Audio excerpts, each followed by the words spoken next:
Hello.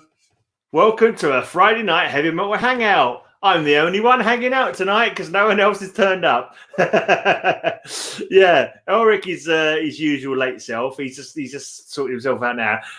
Aaron from Blood of Angels was meant to be coming on tonight as well, but he's having some technical issues. I think he came on a second ago. We chatted.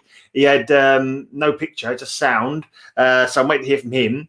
I've got a few comments in. Someone chiming in who maybe was trying to get in. Trevor, why are you not come to the link, man? Why are you not on with us, Trev? I sent you the link earlier on. I'm pretty sure I did anyway. I was hoping you was coming to join us, mate. Did you miss the link, or did I forget to send it to you? Let's have a look. It's definitely there. I've sent it to you earlier on, the StreamYard link, mate. Click on that, and you could be chatting with us, which was the whole idea. Elric's woken up. You all right, Elric? Yeah. I'm on Trevor is here.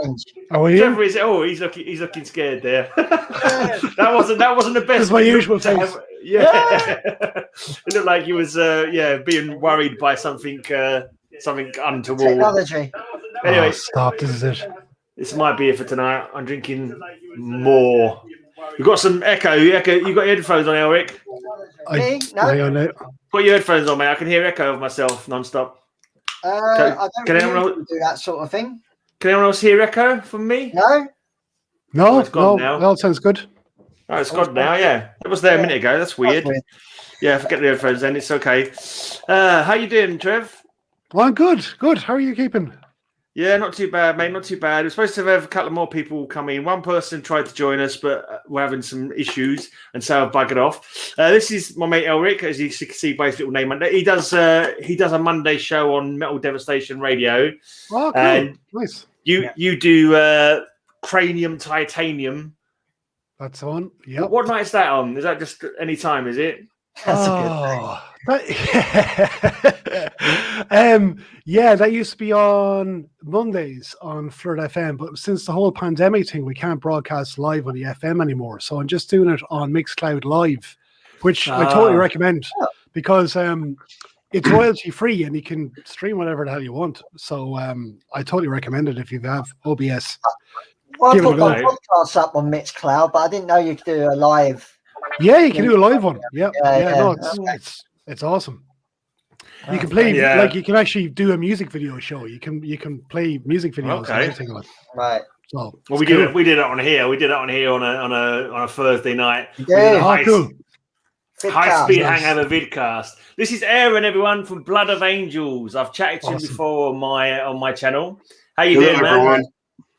Hey, how are things going? I finally got the camera situation worked out, so it's good. yeah, you got that worked out anyway, so that's cool. So yeah, it's kind of just like hanging out on a Friday night and working out stuff to talk about, really. So obviously got you on so we can catch up with what's happened with Blood of Angels. But the trouble is, at the moment, most people, when you say what you've been up to, the answer is fuck all, because there's not much you can do, is there? Are you not in Florida though? Were you kind of completely no, that's the great thing of being in Florida. They completely fucked the rules, didn't they? Not only, what's up? They completely fucked the rules, didn't they? They just said, "Oh, we don't care. We don't care. Yeah. No rules here." No, we got a T-shirt around here. It's funny. It says the United States. It says Florida, and it's 49 bitches. It is. It's we were only on lockdown for like a couple of months, like March and April of last year. Yeah. And then restaurants, started opening up around like May, about a year ago. And then we started having full on shows here like July of last year, Wow. So it's business as usual. Different attitude here. It's very individualistic. It's I mean, you want to wear a mask. If you want to take a risk, take a risk. It's all up to you. You want to get sick, it's your problem. Yeah, that's just kind of the mentality of this place. Yeah, this was similar. Texas was a similar. Texas was a little behind us, but they're in the same position now. So have you been doing loads of gigs then? Have you been able to get a lot of gigs on where you are? Locally, yeah. I mean, within Florida, we have been. We got like 3 coming up this month. But no, the real exciting thing is, we're finally gonna get on the road. We got a festival date in July up in Kentucky, and then kind of a U.S. tour with a convalescence in August for like 3 weeks. Hitting the Midwest mostly, and in the South. So getting moving again. Cool. All right. What about Ireland? Where are you? Are you Northern or Southern Ireland? Me, I'm in the west of Ireland. Right. Okay. I'm in the west of Ireland. Awesome. The west of Ireland. Yeah. It's not too bad at the moment. Actually, it's not pissing rain for once. But yeah, it's the west of Ireland, County Mayo. So yeah, all right. It's spicy wet. So yeah, it is. It's like the rainy west. It's just rains and rains all the time here. But yeah, no, it's cool. But yeah, that's where I am at the moment. So yeah, started for a gig, as I'm sure you guys are as well. How's things are slowly moving here? Very, very slowly. Yeah. What's it like in Ireland with the COVID? Is it a similar thing to the UK? I'd imagine so, yeah. It's everything's just locked down. Like things are, I think, when is it? The mid of this month, they're starting to open up some shops and some outdoor restaurants and stuff. But at the moment, since Christmas, it's been completely locked down. So, yeah. So, yeah, luckily enough, I'm able to work from home and do a few things like that. So, yeah, so that's good at least anyway. Got a pretty decent internet connection, so it doesn't hold me up too much. But yeah, so there you Mine's go. Mine's been a bit shit today. Yeah. Mine was a bit shit earlier on, but it's all right at the moment. Yeah. No, we got fiber in, so no, I just need it with my job. My job's mostly uploading and downloading files the whole time. So there you go now. But I'm actually working on a show with Arnold Schwarzenegger, would you believe? I've done that. I've done an Arnold Schwarzenegger show. I've done an Arnold Schwarzenegger theme show. Every single one of his movies, like a song for it. You've done a theme show for everything, Graham. I'm getting there. I've done a Sylvester Stallone theme show. Yeah, I did 5 weeks of Twilight Zone theme shows. Very good. That's fantastic. If I have, you gotta keep the material fresh. Yeah, try to. Yeah. If I had some of his audio files, I'd be able to play them, but I don't have them at the moment. But yeah, there you go now. So that's the show I'm working on at the moment. Arnold Schwarzenegger is in it. It's directed by John Landis, and it is the last thing Stan Lee worked on before he died. So it's pretty cool. That is really awesome. Wow, that's So killer, man. The last thing he worked on. What are you talking about? What did I miss? It's this cartoon show I'm working on in my job. It's okay. It's called Super Hero Kindergarten Cop. Okay. Oh, right on. So there you go. So it's Arnold Schwarzenegger is the main voice in it. It's directed by John Landis, and it's who else is on it? So when you say it's an Arnold Schwarzenegger show, you wasn't talking about a podcast for your No. It's actually an actual show with Arnold Schwarzenegger. An actual show. Yeah. Right. Yeah. So I was talking completely cross purposes there. But that sounds me fun. too, actually. Yeah. That sounds really fun though. An Arnold Schwarzenegger team podcast. Loads of Arnold Core. Yeah. Arnold Core. Have you guys seen Arnold Core? Okay. No, I've heard of them. Have you guys seen them live? Haven't you? There's also one called an Austrian Death Machine or something like that. Yeah, Austrian Death Machine. They're like just sing about Arnold Schwarzenegger all the time. They're good fun, actually. They're a pretty good band. Basically. They're not a bad band at all. They're not a bad band. That's not the band where one of the guys got put in prison for fucking murder or attempted murder or something like that? Yeah, it is. Right. It is. All right. Jake. All right, Jake. You're the new Elric this week, being 10 minutes late. What's going on? Well, the new Resident Evil game's out, so I started playing a bit of that. Oh, fair enough. Oh, that's supposed to be really badass. Yeah, do you guys know the music of Blood of Angels? Have you played them on your show before? Elric, what's up with you, man? Have you played Blood of Angels yet, Trev, on Cranium Titanium? I think I may have, yeah. All right. I think you have. But if I haven't, God, yeah, I'll have to play them. Send me under stuff. Send me a link. Yeah, send them both an MP3 just to be on the safe side. Okay. Yeah, do absolutely. We'll definitely do that. Have you got any new music coming out, mate, or anything you've been working on? No, we started working on songs for the new album. I mean, it's a little while in the stretch because we're kind of still on the tour cycle for the Failure of Faith album that came out last October. Yeah. But I mean, we started the writing process. We got a couple new songs that we're working through in rehearsal sessions.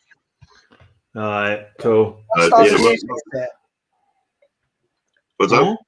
Well, what style of music do you play? I've always kind of described it as like a blend between the Swedish melodic death metal and then of course what we do here in Florida. Well, that's cool. So I mean, just a bit, I mean, melody moments with a bit more thump, I would say, Yeah. Oh, cool. Someone's fell away. What's that? Who's gone on?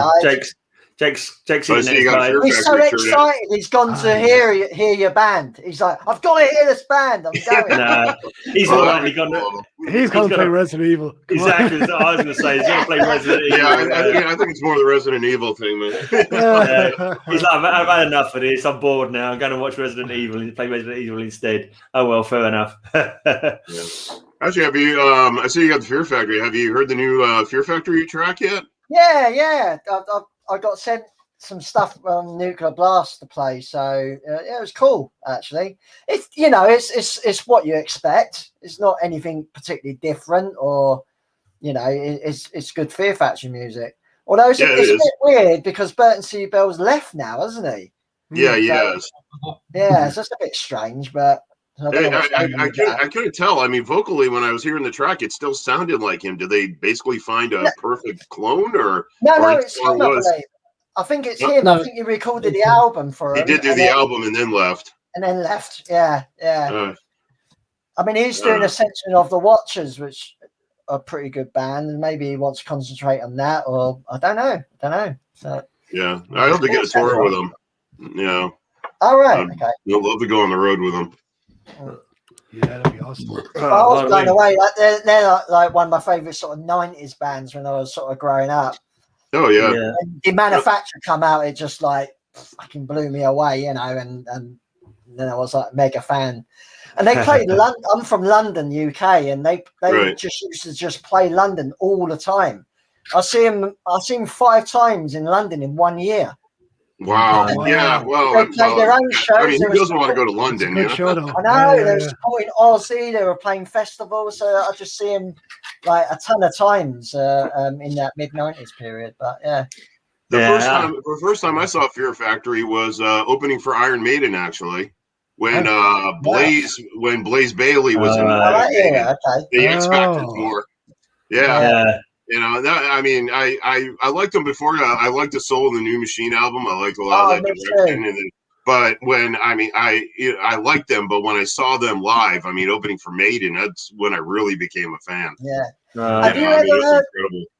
Have you ever heard the Concrete demo? Yes. From the Factory. It's like full on death metal, isn't it? It's like grindcore. It is. Yeah. Well, a lot of Soul of the New Machine really is too. It's death metal without the solos. Yeah. It's pretty amazing stuff. You like Fear Factory, Jake? Of course. Of course, goes with the territory. You, Trevor, you like them as well, yeah?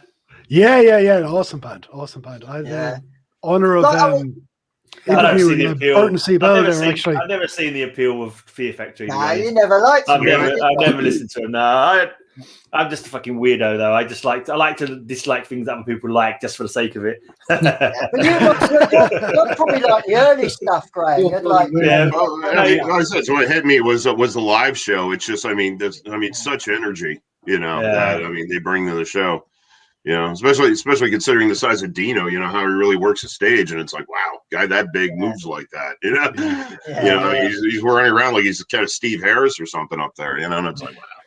Do you find that music though translates very well in a live show? That kind of kind of straightforward driving beat, like I remember I saw Gojira for the first time when they were supporting who were they supporting? They were supporting Annihilator, actually, which is really weird. But I remember it was just that driving kind of beat that Gojira had that just blew everybody away. I think that kind of stuff just, works really, really well in a live setting.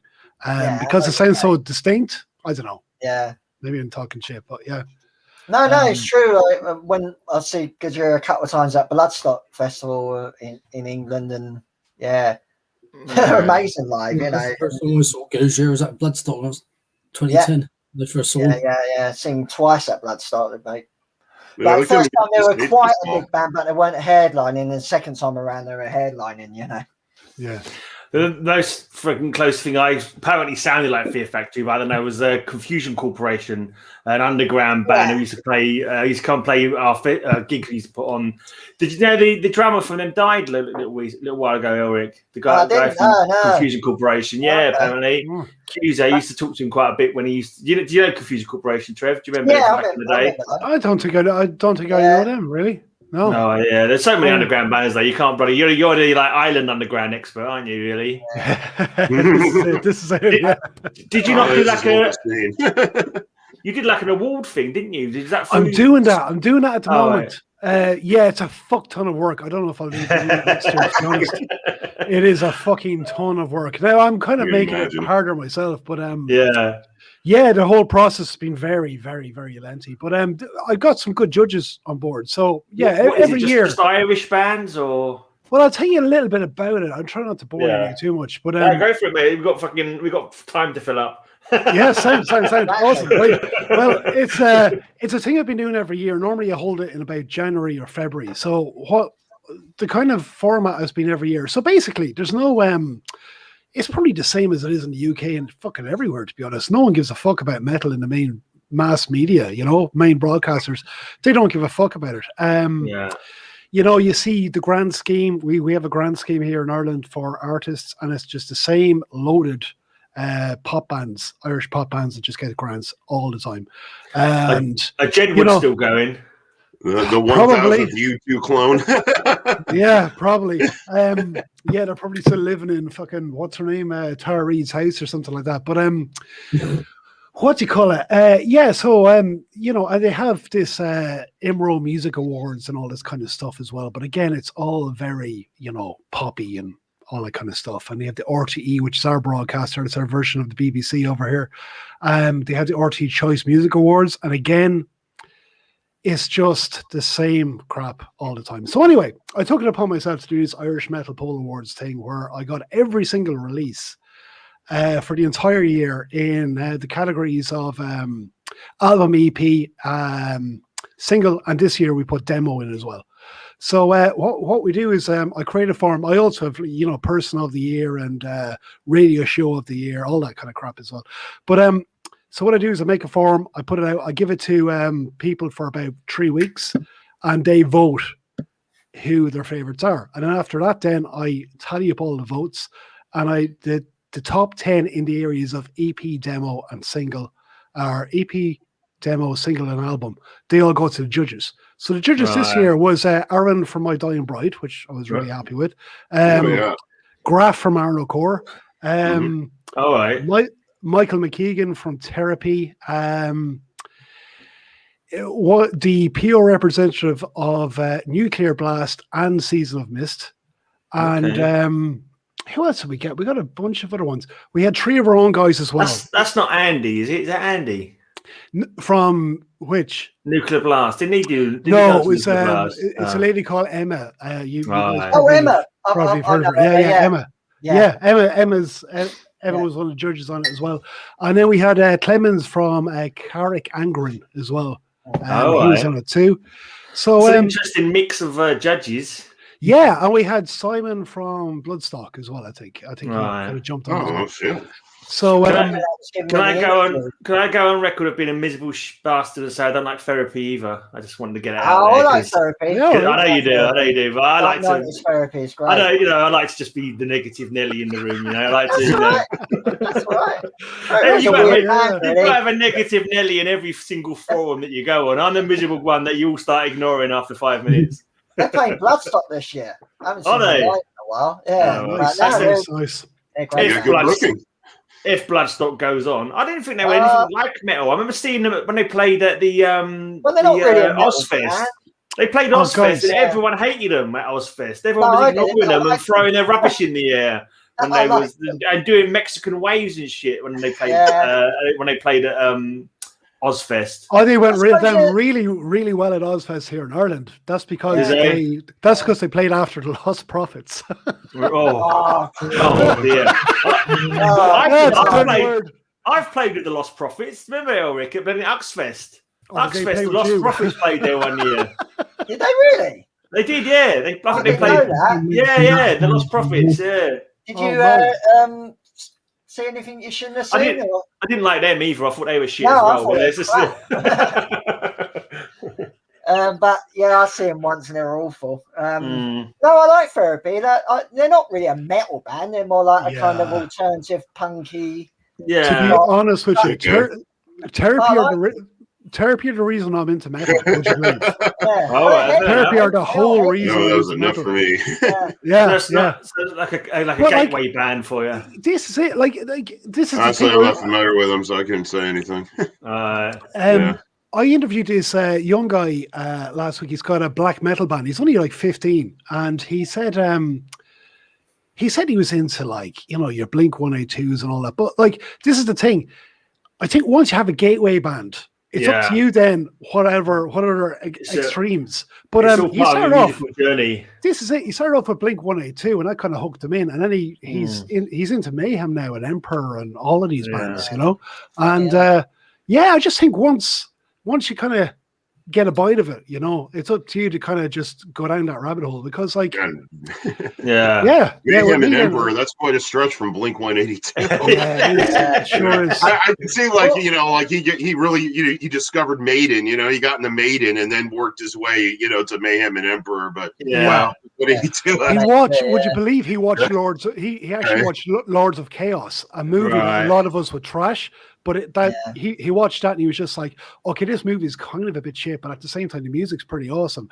Even though the music, I thought it was a pretty cool film, actually. I haven't seen it. I've not seen it either. I've not seen it either, but I've seen it. I don't know. I've seen it. I mean, I came across it on time. I was like, I thought it was pretty good.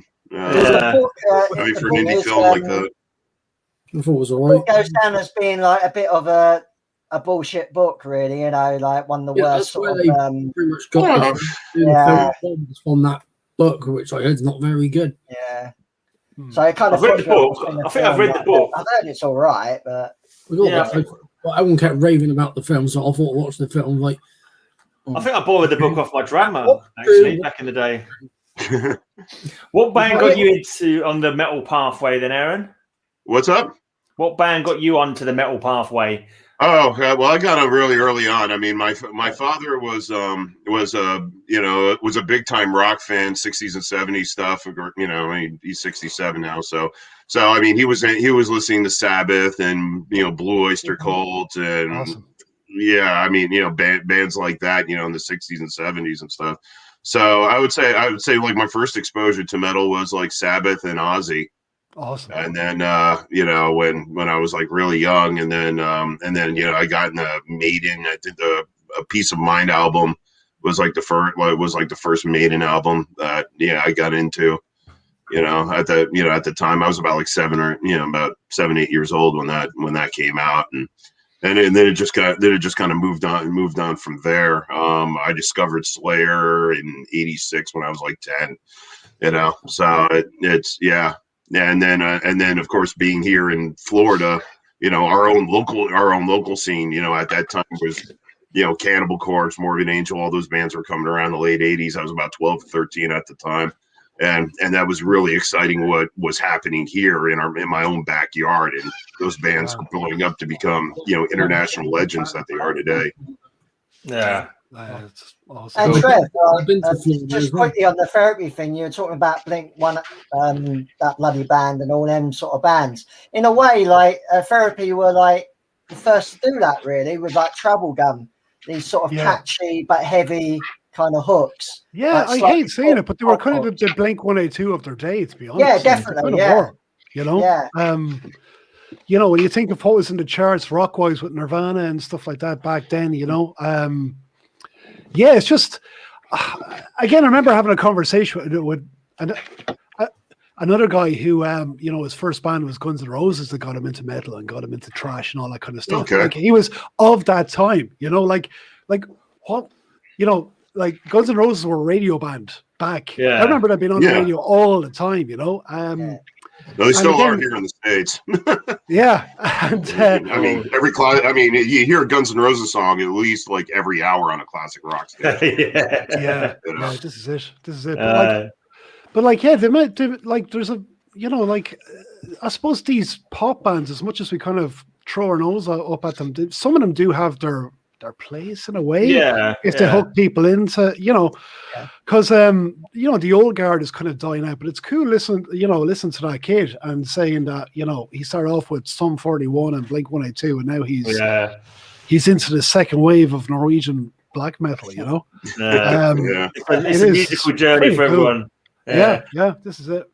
This is Headtrip, by the way. He does the Black Thames podcast. If anyone wants to send, have you played Blood of Angels on your podcast yet, Trip? I'm not sure. It's hard to keep track, as you know yourself. Send him a track. Send it an MP3. Yeah, send them to me, man. I'll play it.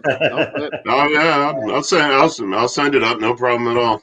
Yeah, put our links down there, Graham, in the chat. They're in the blinking description. In the description of the video. Of course they fuck, you know. I'm not a muppet. I fucking sorted it out, mate. Don't you worry about it. I'm not in there. You muppet. Yeah, I'll just put the zip file on WeTransfer and just, you know, send you all guys out the link. I mean, that'd be great. Thank you. Yeah. Cool. Yeah, we'll play it, man. Look forward to it. Awesome. You're right, actually, Trevor. It did sound like a fuck ton of work. Going back to the awards. I can't imagine those being fun. We kind of veered off subject there. Oh yeah, no, that's fine. It's fine. But yeah, no, I'm like I did a GoFundMe thing. We raised some funds to get people actual, you know, wooden, solid oak carved awards this year as well. So we're getting them out too. So yeah, it'll be good. But normally I have this thing all wrapped up by February, and like fuck, it's May now. And surely they should be made out of metals, though. Aren't you missing a trick there, making them out of these awards? Come on, you fumbled the ball there, mate. Oh god, there's only so much of the WeTransfer fund I could, WeTransfer the GoFundMe fund. But yeah, no, that would have been awesome. That's cool. So you're doing a live event for the award show? Say again? Oh, you're doing a live event for the award show? Yeah, I'm going to do a live one. Wow, that's cool. I'm going to do a live one. Yeah, I'll probably do it. Like I had to get on to the designer to design the awards, and they're in with the studio now to get carved and all that kind of stuff. So yeah, they're getting me word back on Monday. So hopefully in the next few weeks I can get it going. You know. That's you do an online broadcast too. Yeah, I'm gonna broadcast it. Yeah, I'll broadcast it on. You can broadcast on multiple platforms now. So are you going to have people coming on to accept their awards? Yeah, I'll try and do that. Actually, what I might just do is have I might just have a link or something like that that people can just join. You know. Yeah. Actually, this link here you're using here, Gray, is pretty awesome. StreamYard is cool, mate. StreamYard is excellent. Is it free or do you have to pay? There's a free version. But I've got like the pay for version because I'm like trying to fucking build my brand, man. I could do like long streams like this. I think on the free version you only get 20 hours in a month. Oh, okay. 20 hours in a month. Gotcha. You don't get to put like little logos. Like I've got that logo over your head actually. I'm going to get rid of that because it's kind of like might poke you in the eye. I don't want to cause you damage. I just move that out of the way. I don't want you crack you on the side of the head. You might sue me. So, and like you just actually you've got extra things. You get more people as well. On the free one, you only get up to 6 people. On the pay one, you get up to like 10 people kind of thing. Okay, and you got like, unlimited streaming, that kind of shit. And you can stream to 3 different platforms as well. On the free one, you can only stream to one platform, which I think is normally YouTube. But I'm streaming to Facebook and Twitch as well at the moment. Okay. So, well, that's great. Yeah. So this is It's technology, man. Fucking hell. Who could believe we could fucking do this when we first got into metal? Who could fucking dream we could be talking to fucking metalheads in different parts of the world? Yeah, it's mental. Yeah. I don't know if the magazines in Europe did this so much, but I mean, there was a thing here in the States, in Metal Maniacs, they had that section called Pen Bangers back in the day. We used to have that, we used to have like pen pals. Where you like trade demo tapes. Yeah. You would say, I'm in the Saxon, and album, and you'd write to them and you'd trade tapes. Back in the day. Yeah, because we had Metal Maniacs as well, didn't we? Was it Metal Maniacs also in the UK? I'm sure Metal Maniacs. I'm sure that probably was in the UK. I just didn't know. Yeah. It was an American magazine, but we could get an import. What was that reviewer? Borovoj Krijin or something like that his name was? Do you remember that reviewer? He had a really kind of weird name. Do you remember that? So his name was you got a better memory than me. It was a weird name. I think Broken Hope actually mentioned him in one of their songs or something. I'm sure. I'm fucking like he got a name drop in a song title from someone. I'm sure he did. But this is just fucking literally just coming out. I probably invented it or dreamt it or something like that. Fucking brains like when you get over 50, that's it. Fucking. Yeah, I'm almost there. It's okay. I don't trust anything that my brain remembers because I'm not sure if I've dreamt it or fucking made it up or read it in a book sometime. That kind of thing. Right on. Rip magazine was quite a big one in the States as well, wasn't it? Oh yeah. I mean that's Revolver's kind of replaced that now, but I know like the 80s and 90s. Yeah, Rip magazine. You could also call it. A lot of us were jokingly calling it the Motley Crue magazine because it seemed like every other issue was something about Motley Crue and the damn thing for a while. Yeah. Is Kerrang still going? Kerrang's still going, and Metal Hammer. We had Kerrang and Metal Hammer. They're still going. Is Kerrang really a metal magazine anymore? I don't. Not from what I see of it. It hasn't been a metal magazine for about 3 decades, is it? I don't think. I mean. I've got to defend Kerrang slightly because what I would you don't. You don't have to. No. Listen, hear me out. Are they paying you? Because what Kerrang have always done is promote the biggest bands in metal. So the biggest bands in rock and metal are probably stuff we don't like anymore. The biggest bands in rock and metal, like we've all read about for the last like 22 years. I mean, it's. Any band that's really come out after 2000 really has not hit that Maiden, Metallica, Scorpions level, where they can go around the world and sell at arenas. I mean, that doesn't make. I was thinking about that the other day. I was thinking about when the big band's gone. We've already lost Motorhead, of course. I mean, fucking Judas Priest and Maiden and bloody Saxon can't be going on for much longer. Who are the next bands that are going to be sort of coming along and fucking Slayer? We've lost as well. Slayer aren't doing nothing. It's like what are the next bands that are going to come on? It's going to be fucking Bring Me the Horizon or something like that. That's more pop music than anything. No. I don't fucking know. Didn't they do a song with Baby Metal? I mean, come on. Baby Metal was awful. It is. What was you saying there, Headtrip? I was saying it's just going to go a generation down, isn't it? So when they go, a generation that was before that, after that, like No More and all these kinds of bands, they'll be the next sort of big stuff. Yeah. I think there's more bands that are quite a big plateau, but maybe not stadium plateau, but there's a lot of bands that are pretty big. Like Monomarths, the Gojiras, Nightwish. There's loads of these bands that are kind of big, but maybe not stadium, but big. I think there's more bands that are big now. Maybe not stadium type bands. I think it's a difference, but you can reel off loads of bands that can fill out arenas. Definitely. Well, slightly bigger venues. Yeah. Fair enough. Well, I mean, it's also the crime. I love the taste of European metal fans and the dedication of European metal fans. How you guys are with your bands. I mean, there's bands that I see that are playing like really big places, like you mentioned, Amon Amarth. In Europe, I mean, they're doing incredibly well, packing in 10,000 as a headliner, etc. They come to the States and they play, like a theater that may get 1,200 people, and I mean, it even may not sell out. So, I It's kind of the crime here. There's even a lot of American bands that made it first in Europe before getting big in America. You know, like your. Well, here locally, Fear Factory. I mean, here locally we have, Camelot, which is an incredible power metal band, and they do really well in Europe. Camelot. Yeah. Machine Head were a lot bigger in Europe than America. Who's that with your Headtrip? This is Obi-Wan. Okay. Hi, Obi-Wan. Obi-Wan. Look, he's not going to force choke us through the screen. Oh, Spivivia. This is not the stream you are looking for. This is not the stream you are looking for. And everyone's going to fuck off. This is not the stream you're supposed to be. I was thinking, Headtrip, we should get Paul, your mate Paul on sometime as well. We should send him an invite to hang out. Yeah, that'd be good. Yeah, he's hard to get hold of though because of his work he works fucking shit hours, doesn't he?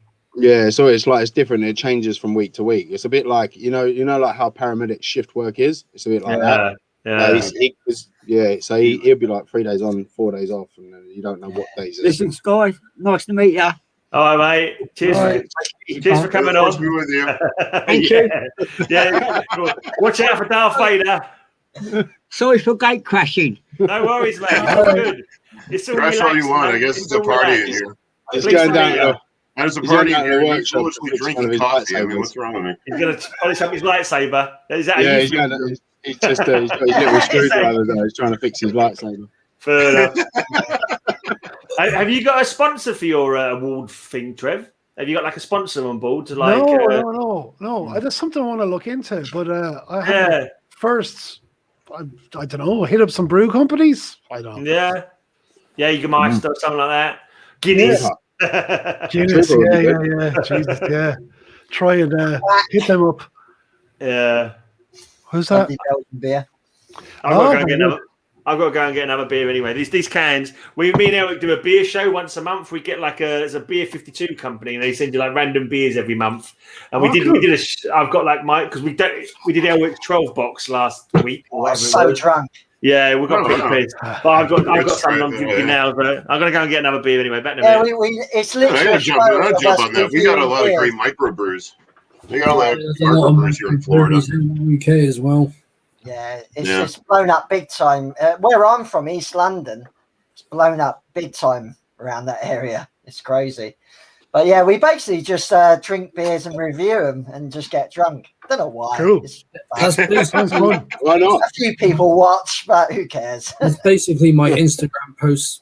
Well, I mean, I've seen people posting up on the show, so it's pretty good. Beers that I've had and saying, "Oh, this is pretty nice. Oh, it's not too bad," or whatever. Yeah.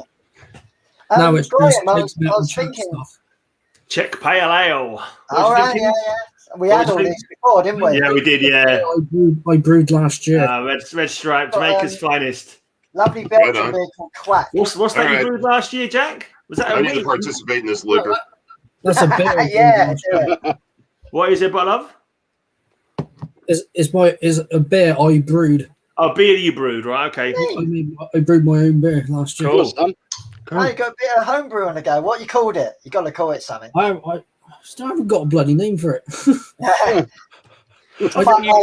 My sister does it as well, and she names all her beers. Oh, you got to name your beer, man. Otherwise, what's the joy if you don't know? Bristow brew, whatever. It's got to be, Bristow brew. That's all right. That works. Or Bristow. Oh, that's even better. Bristow. Where we live, me and Graham, bloody our flatmate actually has made wine with the grapes grown in our garden. Grapes growing in our garden. Yeah, it's quite nice as well. It's very nice. It's very nice. It's decent. Her surname's Webkey, so I've been calling it Webkey Wines. I'm saying when you get famous for Webkey Wines, don't forget your mates. Can we get a piece of reaction? Representative of my region, Anton I don't have beer in the house, but I got Jack. Yeah. That's cool. Graham, I just thought of another Fear Factory type band we used to put on that I really like. Terminus. I love Terminus. No one knows them, but they only released 2 releases and they were great. And the drummer used to play an electric drum kit. Yeah. And he used to trigger effects on his drum kits and that. Like Berserker. Really good band. No, it's a band called Terminus that played back in the underground scene back in the late 90s, mid to late 90s. They started out not like that. It was only the album that he suddenly went Fear Factory and brought. Because he used to they were more like a drum kit. groovy death metal band, weren't they? When Yeah. they started? I kind of thought they were like kind of like rich kids, and they just like, oh, I'm going to buy myself an electronic drum kit. It seemed like they had a lot. Were, but Yeah, they were nice enough fellas though, from what I remember. Yeah. The fun thing about the electronic kit is, just the sensitivity of the drum brain. So you hit the pedal once, and it sounds like you hit the kick drum 6 times. Yeah. Hitting 300 BPM is easy on that. Yeah, it's kind of cheating, but that's the appliance of science, I suppose. If you can get it to do that, then people are going to experiment, aren't they? Well, I mean, I have a friend of mine that's really into like EDM music and stuff, and it was before it came out with our last album, and he was playing me some of his music, and he's like, "Oh, this stuff really gets fast. This is at like 150, 160." I was like, I kind of chuckled. I played our track "Blood of the Lamb," which is at 300, basically the whole song with the exception of the breakdown there. Yeah, and he was just like, and I was like, yeah, and we did that with instruments. I played that with my wrist, not a computer. These are the only Terminus releases. Really good. Tape only and 2 Stages to Revolution. I thoroughly recommend, but you won't be able to find them. I think the tape. I like the tape, but I wasn't too keen on the album, though. I don't think. Well, it's got synthesizers on it, but I love it. Yeah. Are you're not eating pizza? Are you, Headtrip? You eating pizza? You probably would never be able eating pizza. Was it pizza? He wants to know if you've got any anchovies or pineapple on your pizza. Nah, man, it's barbecue based pepperoni. Oh, that sounds delicious. It does actually, yeah. I've not eaten any dinner yet, but yeah, never mind. Well, I'll probably cooking my dinner about fucking 1 a.m, knowing me. Do we have any videos, music to play, Graham? I actually downloaded a Blood of Angels live track because I know that the normal videos are going to give me copyright strikes. So I thought I'd check. Really? They do? I have to fix that. Did I not message you before about that? I'm sure I messaged you before and said that I got a copyright strike, didn't I? Did I not tell you that? Yeah, you did. You did when I sent you the new lyric video. I got a copyright strike. Yeah, so but so I've just. I imagine it's your record company or whatever it is, or some record agency or something. They just automatically tag them all. So if anyone plays it, they get advertising revenue or whatever. Yeah, it's understandable. Yeah, the label's distributed. It's the Orchard, which is part of Sony, and publishing, yeah. But I downloaded a video from. I was going to ask you first if it's worth playing. I sort of kind of like downloaded it quickly. It seemed decent enough.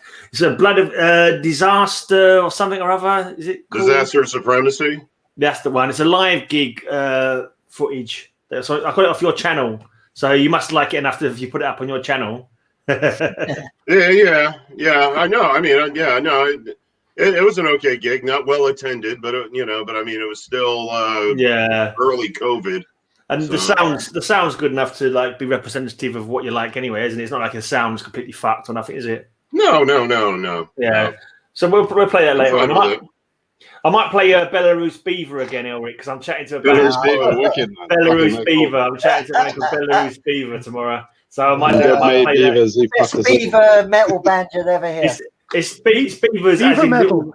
It basically what is. the beaver you're thinking of? It's not beaver as in slang for pussy or vagina. It's beavers as in little like furry things that live in dams. Actual beavers. Like actual beavers. They do play on words with that, because they got that song "When God Made Beavers." He fucked us up. It's a quality tune. Yeah, it may well be a play on words. Good point. Well, I don't understand why they're called Belarus Beaver when they're from fucking Sweden. Belarus is a completely different country. Just crazy. Got a story behind it, isn't there? Yeah, it's like they call the brown rat the Norwegian rat, and it came from Asia. I mean, Oh right, yeah, fair enough. So. Well, I went to Black City Records on Tuesday, because that's Bristol's very own heavy metal record shop. Yeah, you bought some stuff. Well, I'll show this one because hopefully a lot of you know this band. Winter. Oh yeah, Winter. Mhm. I don't think I ever owned it though. I think I might have it on tape or something. Of this only album and one of the EPs. Right, cool. They're one of them that slow, punishingly sort of crawling kind of doom bands, aren't they? Winter, if I remember correctly. All this is this EP. Wow. Yeah. And their albums in there as well. I also picked up the CD because it was there as well, so I got the vinyl. Fair enough. It's completely the wrong season for Winter, though. You know that, don't you? You should have picked up a band called Spring or Almost Summer. That would have been far more relevant. Cool. So, Anyone else bought anything new recently? I have. New stuff. And also, now you're making me go hit my DVD library. Do you just? What is that? I can't even make it out. some Garden of Eyes. Okay. Okay. The Swedish style death metal from Norwich. Okay. Norwich. Why It's one big world now. Yeah. Well, that's what it says Big on comic. the ticket that was on it. It says that. Why do we all start laughing when it said Norwich? Like, is Norwich Because it's inherently just funny? It's funny. Is Norwich inherently funny? Just the saying the word Norwich. It's because it was like Swedish style death metal from Norwich. Yeah. From Norwich. That's weird. Yeah. I like Norwich as the anagram when you say it to your girlfriend or whatever. Norwich, it's knickers off ready when I come home or something. I think it stands for. There is- Oh, is that- oh, really? Okay. Yeah. I'm You say not no- just my wife tonight.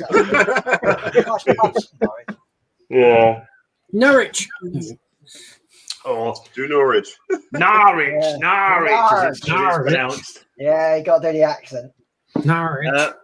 Mags is just asking if this is the live watch party for Celine Dion's latest music video. Most definitely. Oh You- my you- god. the latest fucking video. You took a wrong turn at Albuquerque, mate. This is not the bloody. You come to the wrong place. This is Jump, not. jump. This is not. I want to watch that lady who did the song for Titanic. No, this is a metal No. show.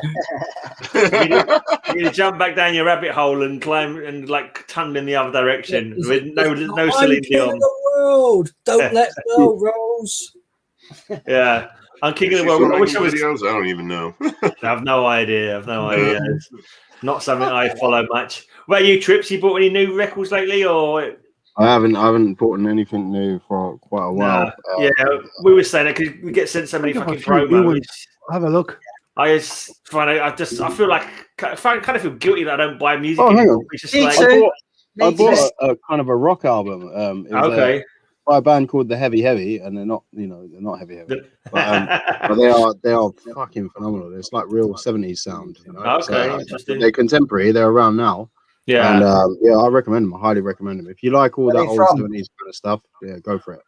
Cool. Where they from? So you like Elric? Yeah, sure. Where they from? They're from West Sussex, I believe. Norwich. Orange. I Yeah, did all all their this. videos Running are like gag of the show now from Norwich, right? Yeah. What metal bands that come from Norwich? It's got to be- Consecration. I think Consecration come from Norwich. Yeah, Okay. Consecration. I'm pretty sure they're from there. There's Yeah, been a they few, are. but yeah, don't name it or ask anymore. I spoke to Liam, the Death Doom Metalhead on YouTube. He's in that band. Yeah, that's right. He's got a channel on there as well, doesn't he? He shows off all his vinyl that he picks up. All his vinyl CDs and. Yeah. But that's I used to fucking buy so much fucking music back in the day, and then I found it kind of like gathered dust because I'd listened to it when I first got it. And the next month I was going out and buying more stuff, and the stuff I bought the last month didn't get listened to again. Oddly, so He's it's got like, a ton fucking Yeah. CDs. Absolutely. I've just started buying music again. There's a pretty cool store that opened up here in Tampa called Steelworks Records, which is just basically all metal and punk completely. Yeah. And we used to have back in the 90s we used to have like quite a few stores that did that. But yeah, this guy started to back up. I mean, he's got like 20,000 different titles between CDs and albums, and he's selling shirts and patches, and it's kind of cool to have like that kind of store again. So I've been re-energized and just started buying physical music again. I kind of like the idea of buying it, but I just know it's going to fucking gather dust. Like it's hardly going to get played. I bought a few albums when I went to a record shop. Sort of someone I know of. He's opened up like a vinyl record shop, and I went there, did a little bit of filming there, bought a few records. I've played them all once, I think. And this is about 6 months ago, or maybe longer, that I went there. But no, it's probably, of course it wasn't. Probably more. No, actually, no. I think I was wearing my face mask. It must have been when Corona was on. But it's probably a year or something that I've been. And then I listened to them once. And I got a couple. Elric got me a Blinking Benediction album at Christmas. I've listened to that once. You know, I just don't find the fucking time anymore. The last Benediction album is fucking awesome. Honestly, it's one of the best albums to come out of last year. Really, it's so good. Is anyone want to field this question by Werewolf? Have you ever bumped into anyone famous at a gig? And when I say famous, I mean someone I've never heard of. Oh, you mean someone you've never heard? I thought you said someone you never heard of or heard of. He's being sarcastic. No, he's not into metal at all. He's like an indie guy. So like any metal person you wouldn't have heard of. A couple of months ago, I played a gig in Newport Richey, a town here in Florida, and Steve Asham from Deicide, the drummer from Deicide, was at the gig. Okay. I ran into him and had a few drinks, so that was pretty cool. Deicide played in London, and I didn't actually go to the gig. I was at another pub nearby in Camden with my missus. I can't remember what it was for. And as I was walking back, he was coming the other way after. Like, it was after chucking out time. He actually asked me for directions to the after party because he was going to the Devonshire Arms. And he come. I was like, oh, it's Glenn Benton coming over to say hello or so. What is he walking over in my direction for? Like, you know. And he goes, hey man. You know where the Devonshire Arms is, or something like that. So, it's just down the road there. What was that tape you showed us, Trev? I missed it. Sorry, mate. Oh, yeah, grunge. Yeah. Most of the stuff I get is probably just underground bands, really. Yeah. Like one of the bigger bands, I don't get much of their stuff really anymore. I suppose I just kind of stream it or I get sent promos. But this is they're a death thrash band from Ireland, Necrokinesis. Right. Necrokinesis. Yep. So they have that's a mouthful. They've got they did 2 limited tape runs, one in pink or magenta and one in blue. And I've got a bunch. That's interesting. Here's this is another this is an Irish Celtic thrash band, Sirocco. Okay. They're pretty cool. But I've got a ton of stuff here. This is sludge band from Cork, Five Will Die, slung from a tree. This is a mate of mine's band called Apenum. They're an instrumental kind of a sludgy kind of a technical metal band. For no reason, here's Wasp, because Wasp are awesome. Also from Ireland, I believe. I've got maybe one of the guys. Of course. Cool. I love this album, Warlord UK. Really good one. A t-shirt right here, actually. I've interviewed them guys actually. Warlord UK. They're really cool guys. That's an awesome release actually. It's really they've got quite, haven't they? Yeah. I don't know what's going on. I think they were. I haven't heard anything from them. I don't know what's going on with that. Yeah. Didn't that come out on like Transcending Obscurity or something like that? It was on quite a big was Extreme Music, is it? Oh right, Extreme, right. Their first album was a Nuclear Blast back in the day. David, Extreme Music. That's David Rotten's label. David Rotten from Evolves. That's his label. That's right. Cool. Yeah. But what else? British folk throwery, punky death metal.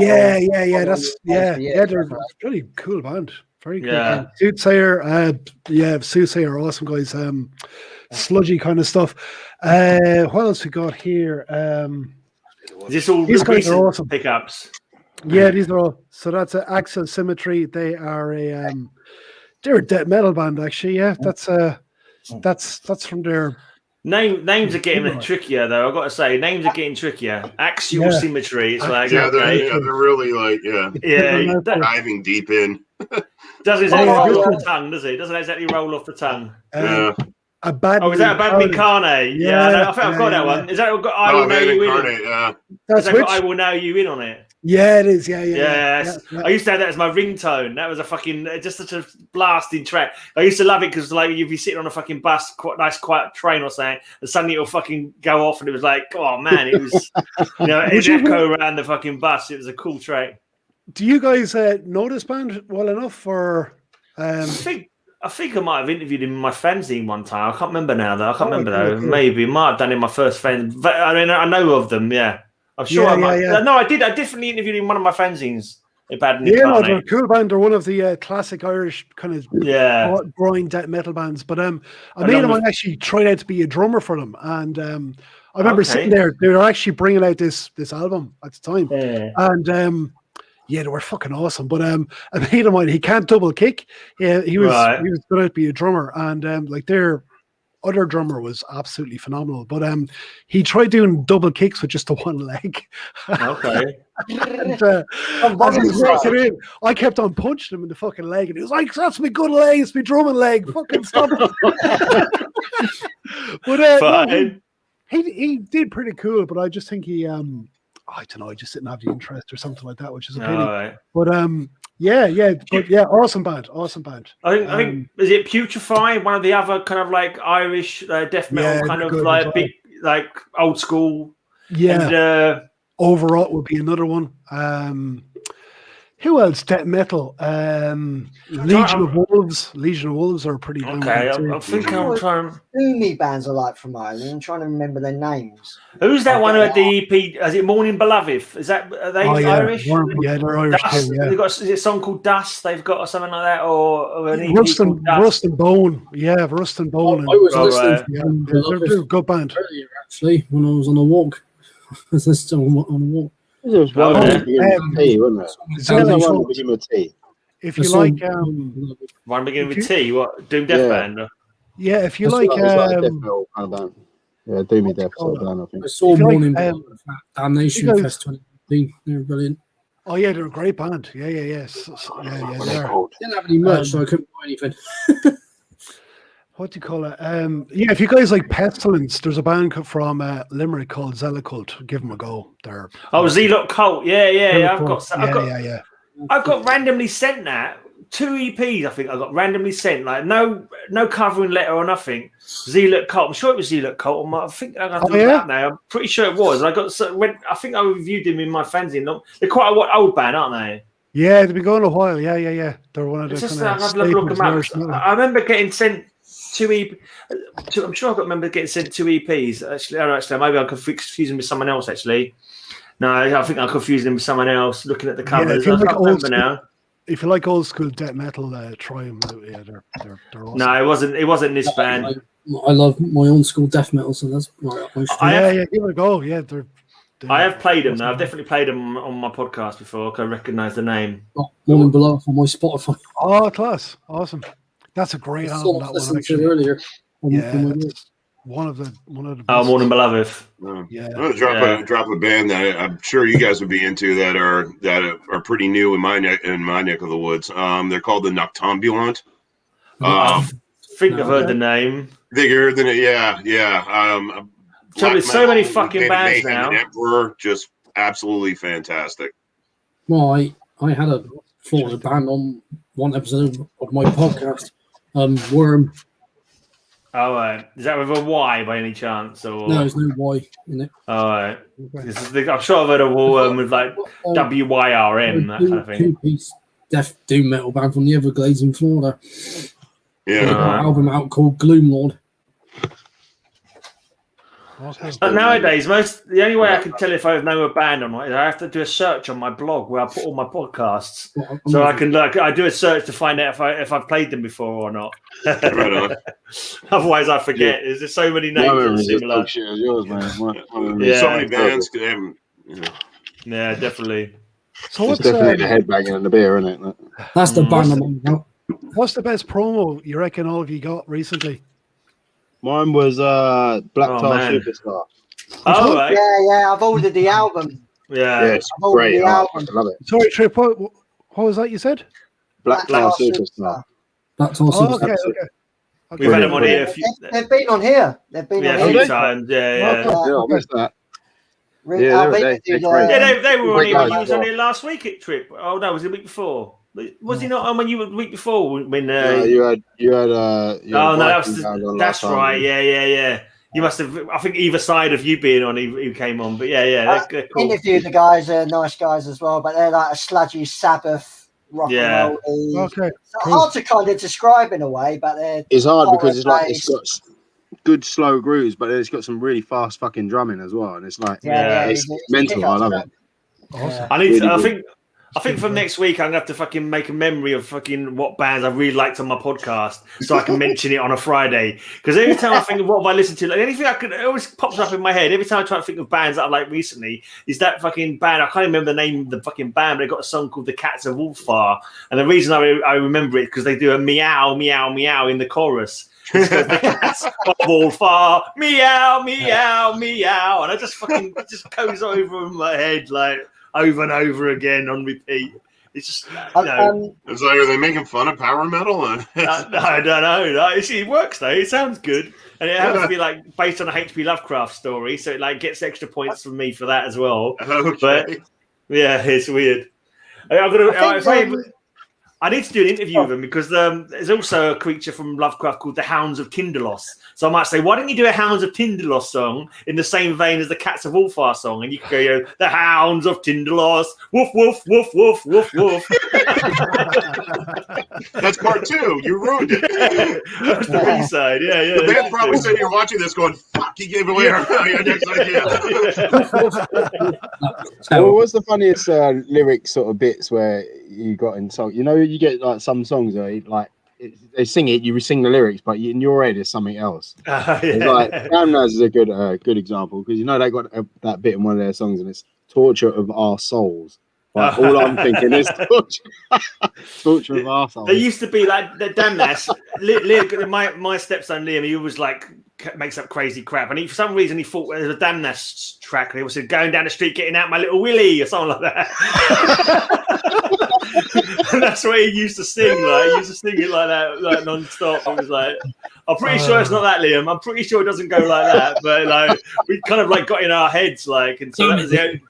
Never get rid of it now, isn't it? That's the only Damnaz lyric we know now, and it's not even a proper lyric. But yeah, Trev, there's a couple of good Irish sort of stoner kind of punky bands. One called Slatanera from Belfast.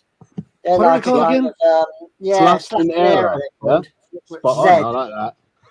Oh yes, they're awesome, really good band. Yeah, they're really good. I've seen them at Bloodstock and Two Towers of Woe. Yeah, they're good. Yeah, they're really good. Yeah, just a there. really good, straight up kind of hard rock metal band. Yeah, I love the vocalist. Awesome. Is that 10-ton slug? 10-ton slug? Are they from Ireland? Yeah, they are. Yeah, they're from my neck of the woods. 10-Foot Wizard, I think, are from Ireland as well. Which one? I think 10-Foot Wizard from Ireland. I don't think I've heard Am of I them. right? There's the Wizards of Firetop Mountain. Irish. That was a doom band from over there. Who's that band? So the something Bitch of the North or something like that. Rabid Bitch of the North. Right. Are they Irish or are they? Yeah. Okay. They're Northern Ireland, but okay. They're good fun, aren't they? Have you played them? The vocals are crazy. They're like it's proper new wave of British heavy metal stuff, right? But the vocals are mental. They're a 3-piece. If you like your new wave of British heavy metal stuff, your Angel Witch and your Saxons and all that stuff, check them out. Yeah. All these bands you spoke about tonight, all in the blinking running for your awards. Have you literally fucking? How did you decide? How did you decide? Like, did people get to just throw anyone they wanted to in the mix, or did you give them a list that they could choose from on that? Yeah, I pretty much went through. Like, I pretty much had every Irish release, because I want to give everyone a fair shout, and I just had all of them in a list for people to pick. Right, was that just releases from 2020? Yeah, from 2020. Yeah, that's when. Yeah. Okay, that narrows it down a little bit. Yeah, but Jesus, it took about 2 months or something to compile it. I don't know why I do this myself, to be honest. But and the winner is the cause. Fun. Yeah. Well, I found some fucking really good bands doing it though. Yeah. There's a trash band called Mortal Backlash. Okay. Yeah, you should give them a go. They're awesome. Really, really good band. I think though, if you were to play them on the show, you might get a copyright strike. I think I got one before when I was doing it. But yeah, there was some really good stuff. I think I've got that full video up somewhere. If you're bored sometime, you can stick it on and see if there's some stuff you like or whatever, you know. But yeah, they're That's like, they're yeah, a cool trash band. Yeah, because I only fucking subbed your channel recently because I didn't realize you was doing it on YouTube. And I saw it the other day. I think I came in literally, I think you were streaming it live. I think I came in like fucking 10 seconds before the end. And I came in and went, hey, mate, how's it going? And it was like, it was finished. It was like, oh, fuck. But I've hit the notification bell now. So hopefully cool, nice one. I've got to admit, I'm a lazy fucker though. Like, I listen to Headtrips every now and again when I get a chance. I listen to Elric, so once in the blue moon, I'll go on while he's fucking doing it. I think I haven't listened to yours since I was on it, to be honest, Trev. I'll try and fucking pull my finger out. I've watched one of. No worries. Yeah, it's just fucking. Yeah, that was fun actually when you were on my show. That was a couple of years ago. Yeah, it was a while back. It was a while back. Yeah, it was fun. It was fun.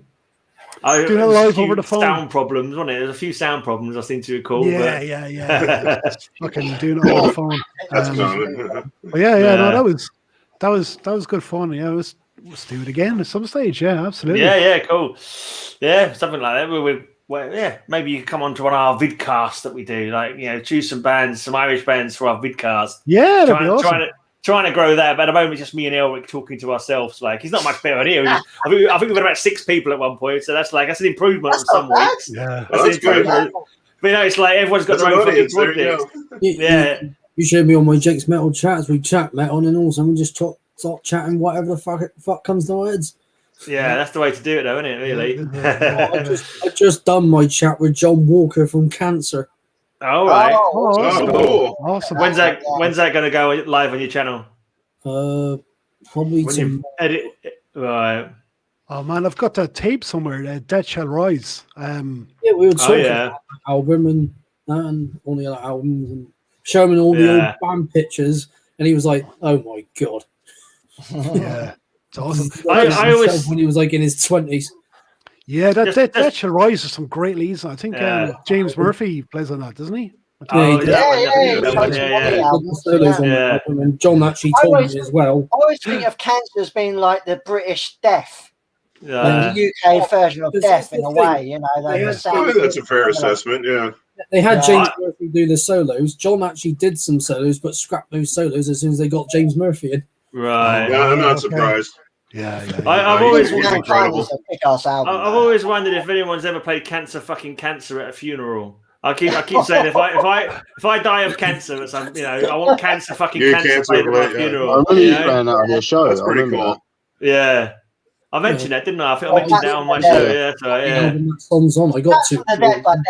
Yeah, I got that. And then obviously you mentioned John Tardy. I was like, oh yeah, he did die, didn't he? Yes, he did. Fair enough.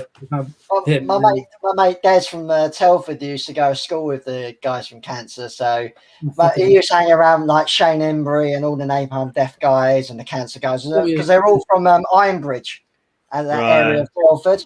Well, John knew Shane because I know the same place John lived before he moved to Spain. Yeah, of course, he moved to Spain, didn't he? Yeah, he's in Madrid. Yeah. And he's in a band with his wife called Liquid Graveyard. I don't think, changing the subject slightly, I don't think Bloodstock's going to happen this year. I know you've got tickets for it. It's going to happen because I've got a ticket. Are you going as well, Jake? Have you got a ticket as well? Yeah. I've had my ticket. The reason I say because someone was posting on Facebook that another festival like of equal size, like going on a couple of weeks before, has been cancelled because of insurance. Yeah. Oh, sorry, man. I'm not fucking doing it. I'm not causing it. I'm just letting you know. Sorry to be the bearer of bad news. Don't shoot the messenger. Don't shoot the messenger, man. The one we're playing in August, Toledo Death Fest. That's only allowed at 60% capacity right now. Right. So what in Florida? No, Toledo, is that you say? Yeah, in Ohio, here in the state. They're but yeah, it's only like 60% of capacity was allowed to be sold. I must admit, I haven't even bought any train tickets or anything. I'm not, No, you're not. Yeah. Don't worry about the travel until you know it's definitely going to be on. I would say. Have they August, so have they even sorted out like they're being reduced capacity? Because at the moment it seems like they've just sold all the tickets they can. Yeah, they haven't said anything about that. Have they even taken note of the fact that they might have reduced capacity? Is what I wonder. They might have to think about it. Yeah, what would they do? Just like randomly tell people they can't come or something? Like Thanos and Well, if that's the case, I'm setting my tent up by the entrance. Yeah, exactly. Yeah. Just sit in the woods, man. Just sleep on my stuff until I'm allowed in. You're gonna sit in the woods or shit in the woods? I'll Sit in the woods and take mushrooms. Open the gates. Yeah. Because are you going to go to that gig at New Cross, Elric? They've got a gig is it this month? No, I'll be honest. I want to get my second jab before I start traveling around, and so July is my second jab, and I kind of want to get that. Yeah. Have you had your jabs, Trev? No, I didn't get any. No, nothing. Very slow. Yeah, very slow around here. I haven't even. The only quick thing UK's ever done. Yeah. What about you, Headtrip? You sorted your jabs out or not? No, construction workers don't get sick, do they? They're just they're full of shit all the time anyway. Tell me about it. I've probably been on the last rollouts. Like the lockdown, like everyone was furloughed, and then Boris Johnson was like, "Oh, except construction workers, they can die. That's all right. Don't worry about it." Yeah, two fucks about that. So He followed the same thing that Trump did here in the United States. Construction. Go for it. So we're not doing essential work. We're just like key workers, decorating places for rich people. That's all we're doing. Yeah.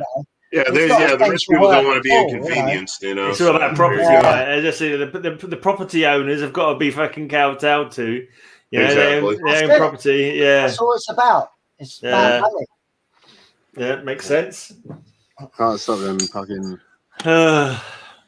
investing their hard-earned dollars. Anyone got any weird and wacky bands that they think other people might not have heard of that they should check out? Wacky bands. Weird and wacky bands. Just like I heard of this band. Wacky as in just nobody really knows them, or no, there's something a bit weird that makes them stand out from the other band. Like I always think of you guys heard of a Visceral Evisceration? Okay. Visceral Evisceration, a doom death band from Austria. They only had like one EP and a demo, I think. And like there was like a normal doom death, but there was an operatic singer, like a female operatic singer who like do her parts like through the song, and it was just crazy as fuck. But I loved it. And she'd be singing all sort of beautiful operatic, but she's singing things like chopping off his penis and sticking it in my vag, that kind of thing. But like in a proper operatic kind of like Cannibal Corpse, but with opera. Yeah, and like doom death, man. It was fucking. It was awesome. I fucking love it. I love it. It's good stuff. I came across this parody band called Ackerstash. Have you heard of Ackerstash? I've heard the name. Ackerstash. I think they're American or something. But basically, when Opeth released Heritage, that album, I was listening to a couple of tracks. I played them on my show, and I was in work the next day, and I said to a mate of mine, "It's like, have you heard any Opeth albums? It's pretty cool. There's a track called Slither. It's awesome." And I went looking at it on YouTube, and this picture of Mikkel Ackerfeld came up with a like topless with a cobra or something, a big python around his shoulders, and it was called Ackerstash, and it was called Slither. Slither, and in brackets, my snake all over your body. Okay. I played it, and basically, what this guy did is he made an album called Heritage of Love, and it's a cock rock version of Heritage by Opeth, and it's fucking hilarious. It's absolutely hilarious. I've got a link somewhere. I'll send you on the link, but it's absolutely hilarious. Have you seen them videos that people have done on YouTube? It's like if Mayhem did surf music.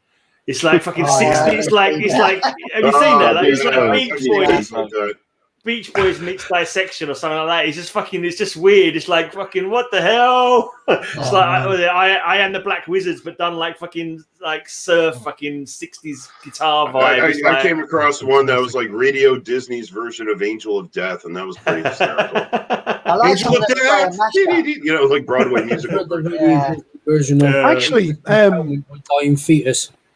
Oh yeah, like I taught the wax mechanic. I think. You took back to Max Mechanics. Yeah, that was fairly wacky, but I really liked it.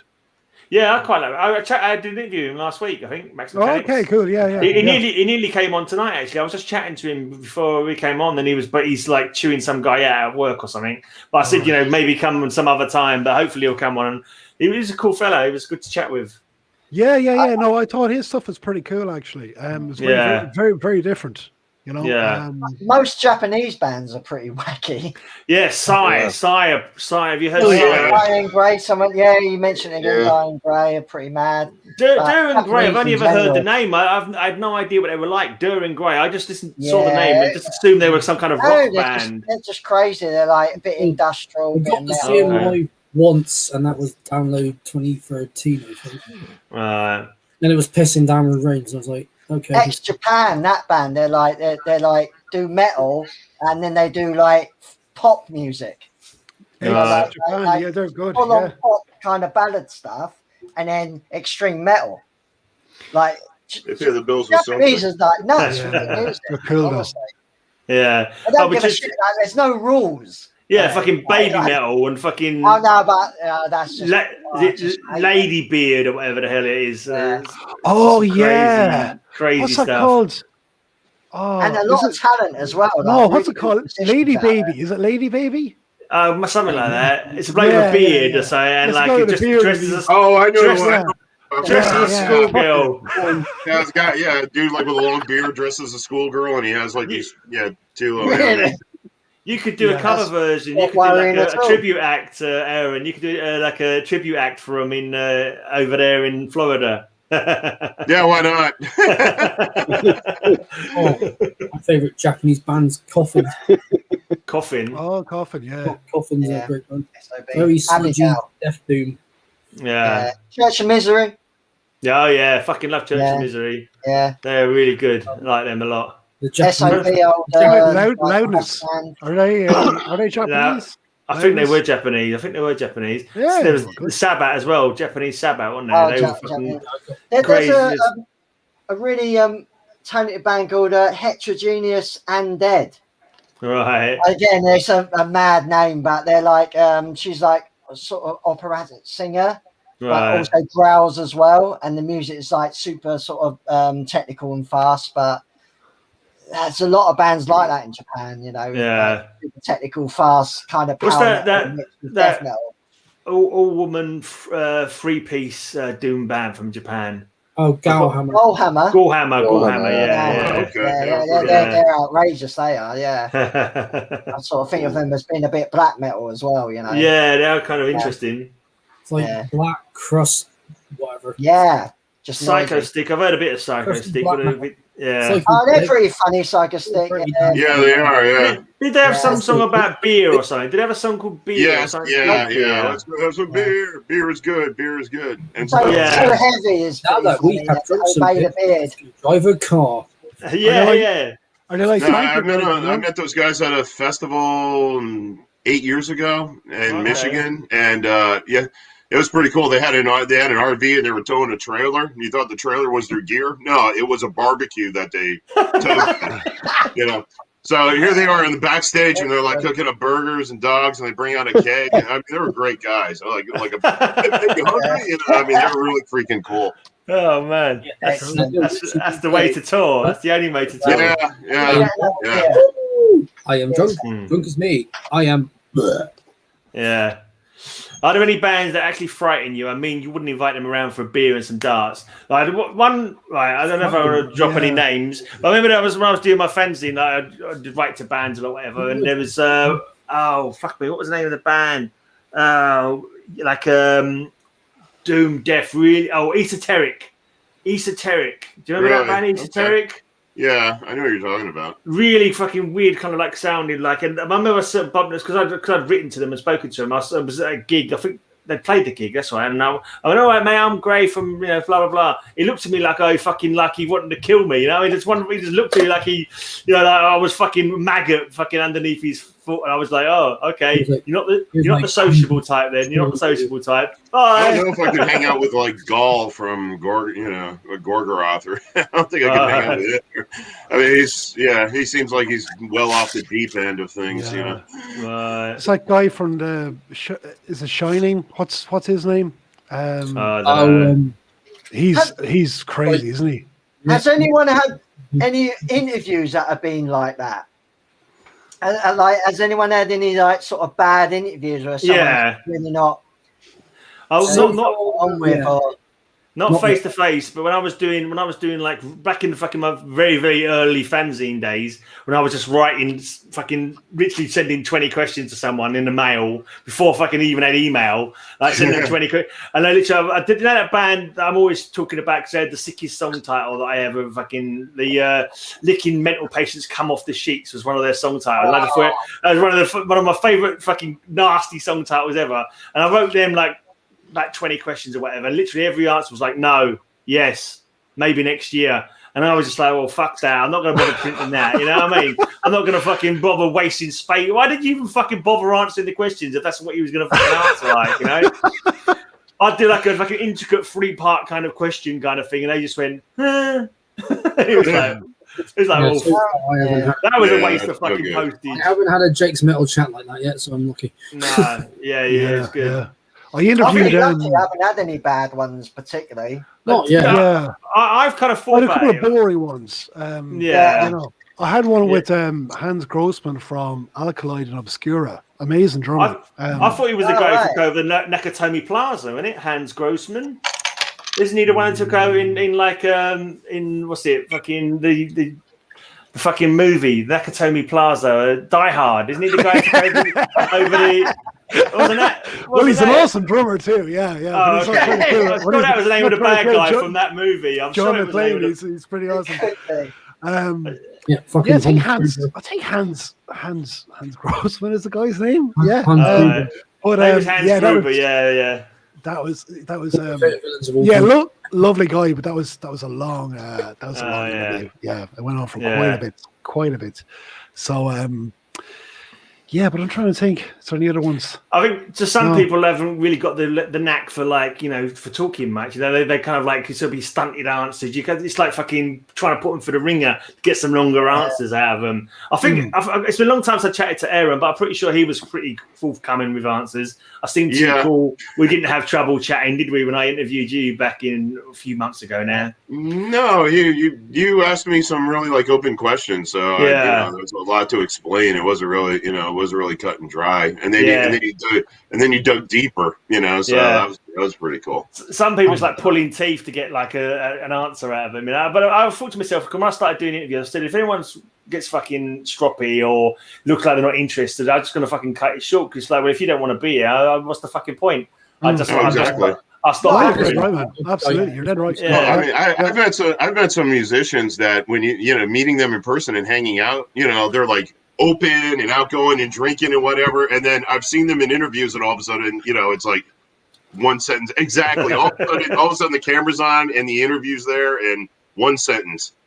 Simply yes, and never any elaboration. But then you hang up with them at the bar, and I mean, it's just they're Are they shy, or are they trying to do like some kind of image? Is it shyness, or are they trying to put on like a gruff kind of image? Satan. I don't know. I mean, that's weird. It's like all of a sudden when they got to talk in front of the camera, maybe that freezes them up. I guess, or you could be right. Maybe it's just kind of like, I am serious. I am Satan. I do not smile. I never laugh. When you're not the camera, it's like, how you doing, buddy? Yeah, I'm good. Yeah, I'll just get in the camera. It's like, how are you this evening? I am fine. The Gorgoroth singer going like Headbangers Journey. I mean, that's also true. Some people are like the vocalist of the black metal band Shining. Yeah, Yeah, this I guy think was, so. I can't think of that guy's Nuts. Nicholas or something like that. Nicholas, I think is the guy's name, is it? That's his first name. I don't know what. Yeah. It's by Hemdale Werewolf. It's called Licking Mental Patients Come Off the Sheets. That's the one you want to play for. It's a classic. Who sings that That's a song? classic. Hemdale. Okay. It was a split with. That's a nice sounding name. It was a split with the fucking death metal band. Oh, that's not going to narrow it down much. I'll have to look it up. And it's quite a well-known death metal band from America. I can't remember the fucking called. Still doesn't narrow it down. No, it doesn't narrow it down, does it? My brain. I've interviewed them as well in my frenzy, like in my first issue or something. It's going to be interesting. You know, I want to do an interview of Sense of Creation, Graham. Yeah, next week you're talking about. Yeah, she's quite nervous, I think. Okay. So I don't know. Exhumed. Yeah, she's Exhumed. There's a split of Exhumed. Yeah. Cool, man. Yeah. Interesting to see about that, but Well, I just thought that was just one of the best. why interviewees shouldn't be nervous? It's the interviewer that should be nervous. Yeah, I'm not going to Google that again. I just, don't Google images whatever you do. Make sure it's on articles, not images when you Google it. Mate. That could lead to some bad times. I think you're a Or computer. it could be an interesting conversation, one or the other. Yeah. Delete your browser history now before your wife finds it, mate, because there could be some awkward moments there. So, honey, what is this you're into? I see this corpse. I got some Trappist beer. Oh, cool. West Mole, 9.5%. 9.5. Oh, yeah. You're Oh, going to be good hungover. stuff. You're going to be hungover again, Elric. You're going to be hungover again. I've got to go and get another beer, actually. Got two Yeah, more you guys beers are in the making me fridge. envious. Yeah, you have to have I love the trial of those. Actually, I mean, as a tourist, I'm planning a trip to the UK in November. Oh, that'd be cool. I freaking can't wait. Come to Bristol. Where are you going? Then I'll have to bother you. Then I'll have to bug all you people.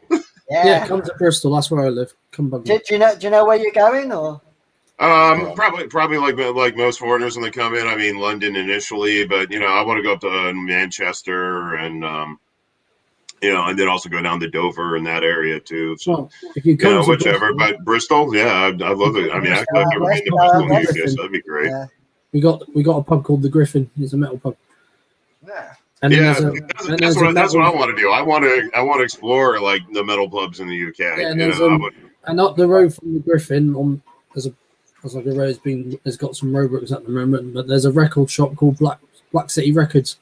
Oh wow! So literally you go there, buy your stuff, hang out with the owner, and then when the Griffin's open, just go down the Griffin, go get yourself a pint and done.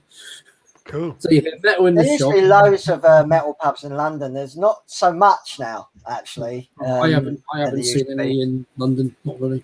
Holloway Road used to have like about 4 or 5 at one Yeah, point. they're all gone now. The gaff. All gone, yeah. The gaff. I've gone to I saw venues in Discharge. London where I metal's saw playing. Discharge at the gaff, and now it's a Costa. Yeah. For fuck's sake. Yeah, the Big Red, I think, is reopened, but you still got the Black Heart, the Devonshire. Well, I've been to the I Black. suppose the Wells there. I saw Matron at there, gaff. I've They been were to cool. Boston Music Room. But the 12 bar closed down. Megadeth played the 12 bar. They turned up and played really? the song. Like secretly. It was like a Megadeth day, and secretly the band turned up and played one song.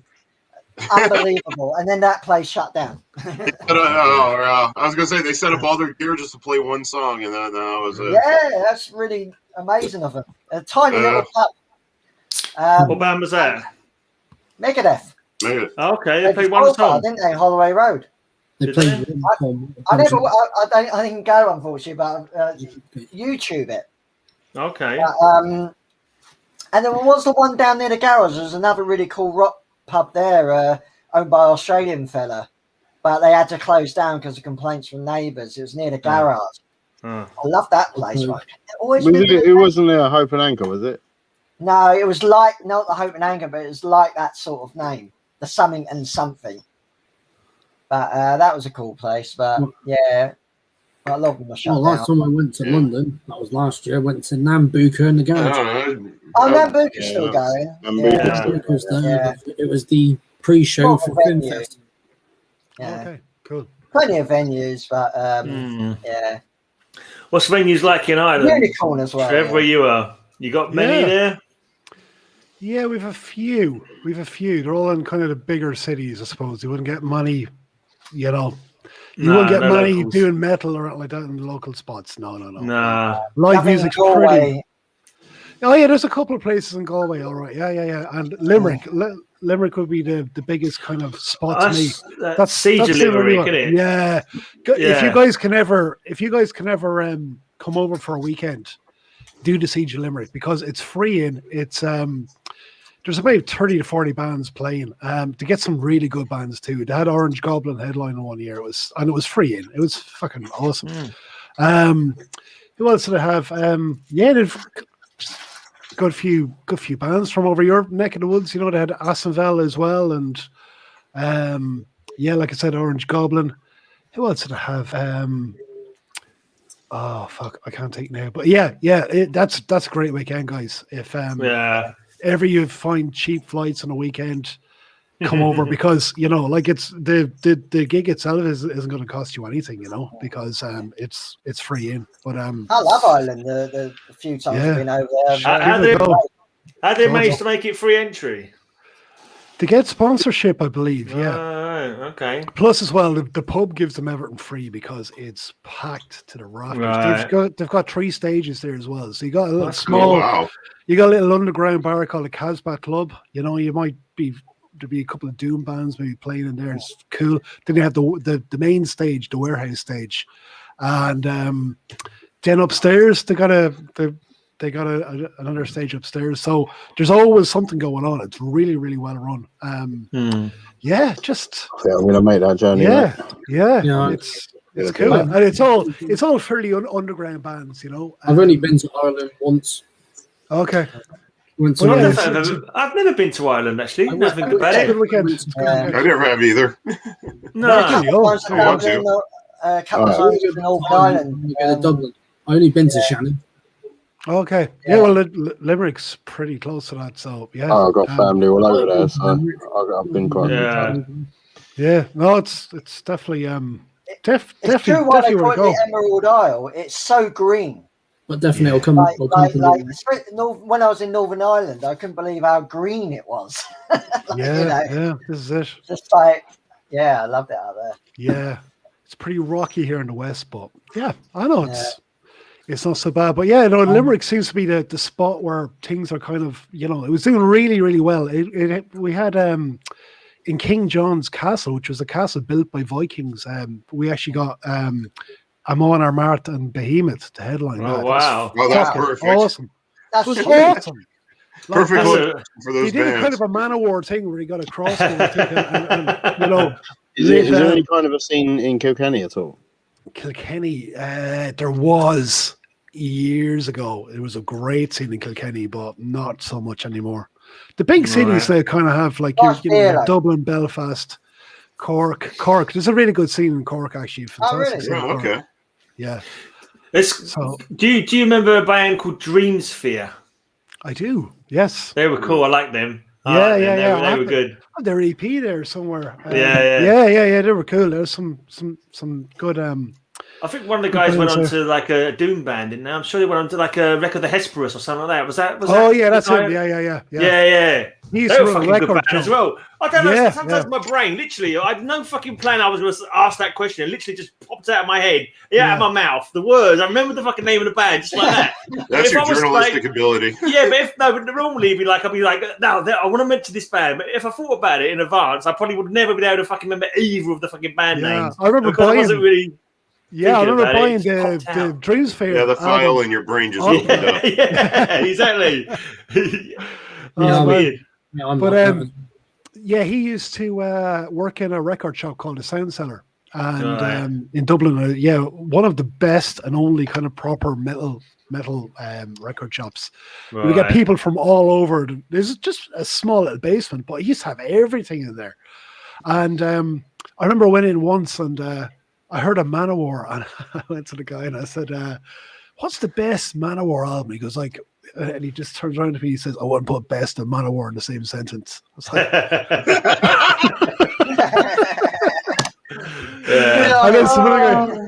Yeah, Manowar. Earlier on, Manowar was one of my favourite bands for a while. Oh, earlier yeah, on, I must yeah. say, you know, 88 Yes. kind of time. When I Yes, saw they're- the I don't listen to them. Their early albums were awesome. That's another Yeah. band that just that hasn't carried over here. Death metal. Okay. yeah, Well, I Yeah, listen to their earlier stuff is awesome. I thought, like everything Yeah. up until It's just pub music, isn't it, Triumph really? of It's like Steel. pub music Yeah. of metal. yeah.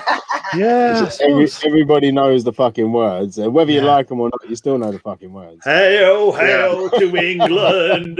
Yeah, I like remember I went to the Netherlands. I went to there was a rock bar in Groningen called the Stir, and we went in there because they knew we were English. They were blasting at 3 a.m. "Hail to England" by Manowar, and all these Dutch people fucking hail, hail to England while he was in there. It was fucking That must have been cool. fucking great night, mate. Great Do you night. think? Do you think It would that's hailed? Pardon the pun, as their best album? Do you think that's their best album? Hail to England? It's definitely up there. Yeah, definitely. Yeah, it's a good one. It's a good one. Yeah, I it's think- definitely. When I went to every time I went to Bloodstock, it would be the 4 DJs of the Apocalypse. I know the DJs who did it. They always put on "Warriors of the World" by Manowar. Yeah, that's not a great. I don't think that's a great Manowar. I mean, anything after But the. everyone will be doing. Well, Yeah, that's the- we're warriors. Yeah. Warriors of the world. Yeah. It's not a bad song, but I think the earlier stuff is better. And like also, fucking Dream Black Evil, Ring the Fire book of and heavy Steel. metal. Oh yeah, yeah. That's In the book of heavy metal. Book of Oh, yeah. Metal. I've got a couple of their albums, Dream Evil. They're pretty cool. Anvil. Because my Dream ex Evil. used to love her power metal. She liked. Anvil. She don't like metal if she can understand what they were singing, right? And so power metal was a kind of a thing in gothic metal. So like I don't mind a bit of power metal. I was Like, big into power metal for a while, actually. Yeah, yeah. I yeah. like the power metal. I love the documentary that came out a while back on Anvil. Anvil's one of those Anvil's bands. pretty good. Oh yeah, the struggles they're going through at home and Yeah, the yeah, day jobs they have and lips and everything. Yeah, yeah. I didn't, I like everyone else. Didn't think they were still going. You know, Yeah. like they Yeah. were big when they started out. Pushed to you the know, they were a wayside big band. while the other band. I mean, I didn't even know they did that album with Chris Angeries. You know, I mean the newer Yeah, one. they You know, come until I back saw out, that yeah. documentary, I'm like, oh shit. Yeah. Hi Obi-Wan. Obi-Wan is back to Metal is Bristow. like Obi-Wan. a little album.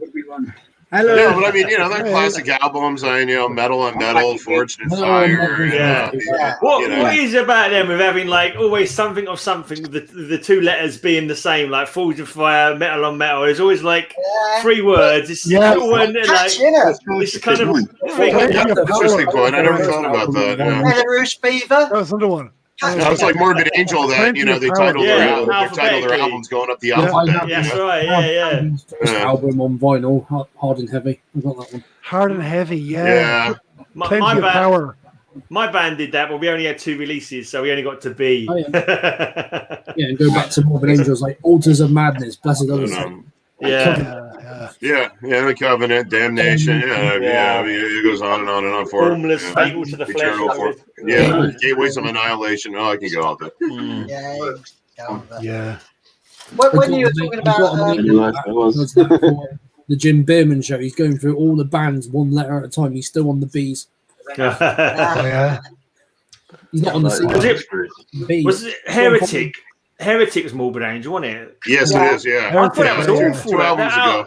I bought that album and I thought it was awful. I was like, listen, I listened to it like quite a few times. I was like I've listened to it about 5 times now. I still can't nothing's gone in my Yeah, head. I Nothing's, don't really like that nothing's album hooked either, me to be honest. at all What was- of that what- album. What was the Part of it's last? the producer. What was the last really good Morbid Angel album? Do you reckon? Gateways of Annihilation. Ways to In my Yeah. opinion. Gateways. Yeah, I liked. It was a Formula's Fatal to the Flesh. I think Yeah, that was the I- one I- previous to it. Yeah. Yeah. I know it's not a popular opinion. I love Steve Tucker. I mean, being in the Yeah. Oh, it was I I know. love it better than David. Yeah. Yeah. Most of the time Yeah, when they that's- replace the that's a original vicious singer, it's not album. an improvement, but I feel it was. Yeah, I thought Formula's Fatal to the Flesh was a really strong. Oh yeah, album, and you know? Eric Rutan was on that. You know. Yeah, I mean, that was great. Now he's in Cannibal Corpse, so it's awesome. Right. I'll see him on that tour actually. But I think he's. Slayer or No, Formless Fatal to the Flesh. Formless, yeah. I think Eric Rutan's early bands are fucking like Ripping Corpse and Dim Mac. Fucking love them bands. Hate Eternal, I mean, is wonderful. And he's got a killer studio here. I mean, it's fantastic. Mana Studios. Okay. Oh, cool. Ripping Corpse, what I've heard that you play, Big Crash, is pretty fucking awesome. Ripping Corpse are fucking the bollocks, man. Yeah. Right on. What's the studios like there? Because I was chatting with someone recently, and they were talking about Morris Sound and that. Is that still going? Is that Morris Sound, Scott Burns? No, that's been gone for a number of years. The building that was Morris Sound was bought by the Trans-Siberian Orchestra guys. Okay. So that's kind of like their own recording studio rehearsal space now. Wow. I mean, there's Master Sound here. I mean, they've recently downsized. They were recently downsized, but I think the Master Sound, their most famous track is they did a song with that was with Corpse Grinder and Jamie Jasta from Hatebreed. You know, did a song together that they did at Master Sound. It was pretty good. I'm gonna brag. We did our album at Master Sound. Also the thing is it's not really highly publicized, and he's kind of a friend, and he'll kill me, and you guys put it up earlier, but I'm going to brag anyways because he's doing really great work. Is James Murphy has got his studio going, and he's producing some really killer stuff. I wonder know, what happened to him. I've not heard about him for ages. What's he doing? Any bands now, or has he stopped doing bands? No, he's not really playing. He's not really playing and doing in bands so much anymore. He had I don't know how much I can really talk about, but basically, I mean, I think it was public. He had a brain tumor. Luckily, it wasn't cancerous. Yeah. He had surgery, and he's really recovered from it. But I saw him a couple of months ago, and I mean, he's got his house, and it's a studio, and he's doing really well. He's doing a lot of things with a Nuclear Blast. They're sending him a lot of things for mixing and mastering. And actually, we're thinking of doing our next record with him. Cool. That'd be good. Yeah. I think my favorite thing of his is Dreams of a Carrion Kind. I can't remember the name of the band now. What was the band? Dreams of a Carrion Kind was an album. They had one album. I can't remember the fucking name of the band. And normally I remember Disincarnate. Disincarnate. Yeah. Fucking, that's an awesome album, mate. Mm-hmm. Yeah. I liked his work on Testament's Low. That was good. I know. That's just coming in for Skolnick like that. That's just reminded me, actually. Incredible. I was talking about Dreams Theory earlier on, Trev. And surgery. I couldn't remember doing all the Testament stuff because he had surgery to get rid of the tumor. Oh, right. He's forgotten it. Yeah. Shit, that's sad. I couldn't remember. It just reminded me because I was talking about Dream Sphere earlier on, and the guy from the band was called Kieran. And when I interviewed in my fanzine, I did a little subheading "Dreams of a Kieran Kind" or something like that, like a play on "Dreams of a Carrion Kind." I made dreams of it just popped in my head. Brilliant. It's all linking together. It's almost like I planned it. Yeah. Graham, I was thinking when we were talking about Irish bands, it made me think of that time when Waylander come over to and played. That's a huge band to play a small venue like that. It was amazing. Well, they weren't a big band really then. They weren't a big band. They only had a demo, but they only had two demos out by the time they kind of played for us. Yeah. Even then. And they were so drunk, weren't they? Do you remember when they fell off the stage? Yeah. About 4 or 5 times he fell off the stage, didn't he? He got up every single time. It's like, fucking hell. If I drunk that much, I'd be fucking very least asleep, possibly dead. You know what I mean? That was actually I was going to talk about. What was the first folk metal band? I know Waylander got to be like one of the earliest, didn't they? Surely. Skyclad. I really don't know either. Who was the first per se? They're the first. For me, it's Skyclad. Skyclad. Yeah, the first one. Skyclad with John, funny enough. Doesn't that mean Starkers? It does. It means Skyclad, wearing nothing but the sky, basically, is what it means. I don't know. I mean, the first one that really hit the States was Fin Troll. I mean, I love Fin Troll. Yeah, no, they're fantastic, and that's kind of what got me into, the more folk metal stuff. I really love his Tier. I think I think they do great stuff. Yeah, those guys with their Got to islands. see him play Bristol 1 year. Yeah. With Corporal Connie. Oh, cool. Yeah, it's cool. Oh, good. Very good. I'm not sure. Jethro They're not. Is that not folk metal? I think they're folk rock though. I suppose Jethro Tull. Yeah. Folk rock. Yeah. Oh yeah, folk rock. No, I don't know. Maybe because Tony Iommi was in it for a little while. So It was, yeah. Very What's briefly. that Irish band? Remember I chatted to Waylander a few times. They was mentioned Horselips. Is it Horselips? Yeah, Oh, Horse Lips, they're like a yeah, 70s good. folk rock band. Quite Yeah. similar to Tull. Because I think also didn't fuck it. What's the name of it? Slough Feg. I think they did a Horselips cover. Okay. Diag Durg or something like that. I think the song was called. Maybe. Oh, yeah. I think that was a Horselips cover. Yeah. It's a pretty cool track as well, actually. Yeah, Fuck me, the brain is working, man. I can't believe all these things. All these fucking things are coming out of my head. Like, it was the beer. You had enough beer, it loosened it up, and now you remember everything. That's the problem. I think that's probably what it is. Like you have certain stages of inebriation, and you like it's like, well, how drunk was I when that happened? Oh, I had 3 pints. If I drink another 3 pints, my brain would be on the right level to remember what happened when I had 3 pints. Like 10 years ago, like it's like alcoholic levels, like your different levels of brain kind of thing. Well, it's like when I'm drinking. The more I drink, the better my Spanish gets. It's interesting. Or at least I think it's getting better. I don't know. Is that like your main language? Then? Horse lips. Not horse lips. But he answered. I wouldn't mind answering that question. What would you be locked in a basement with, Lemmy or Ozzy? I answered. Lemmy. Definitely Ozzy. Reason, Definitely Ozzy because Lemmy's like not with us anymore, and that would be too creepy. I don't want to get reality. But for the main reason is if I was trapped in if Lemmy was alive, feel worried about that was it. the case. I'd be looking after him the whole time. Yeah. I think I'd be Don't go over there. You're gonna fucking break your foot on it. Yeah. You know what I mean?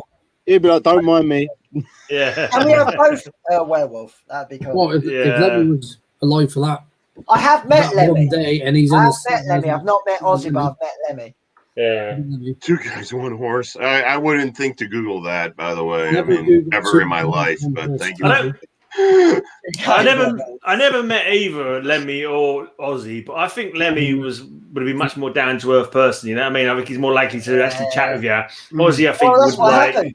I've never met either, but just from all the years of following them, I feel I'd probably hit it off with Lemmy way more than I think Ozzy. Especially drinking wise. What happened was we saw him in Wacken Open Air Festival in Germany. And he was coming back on the flight with us. He was on the same plane.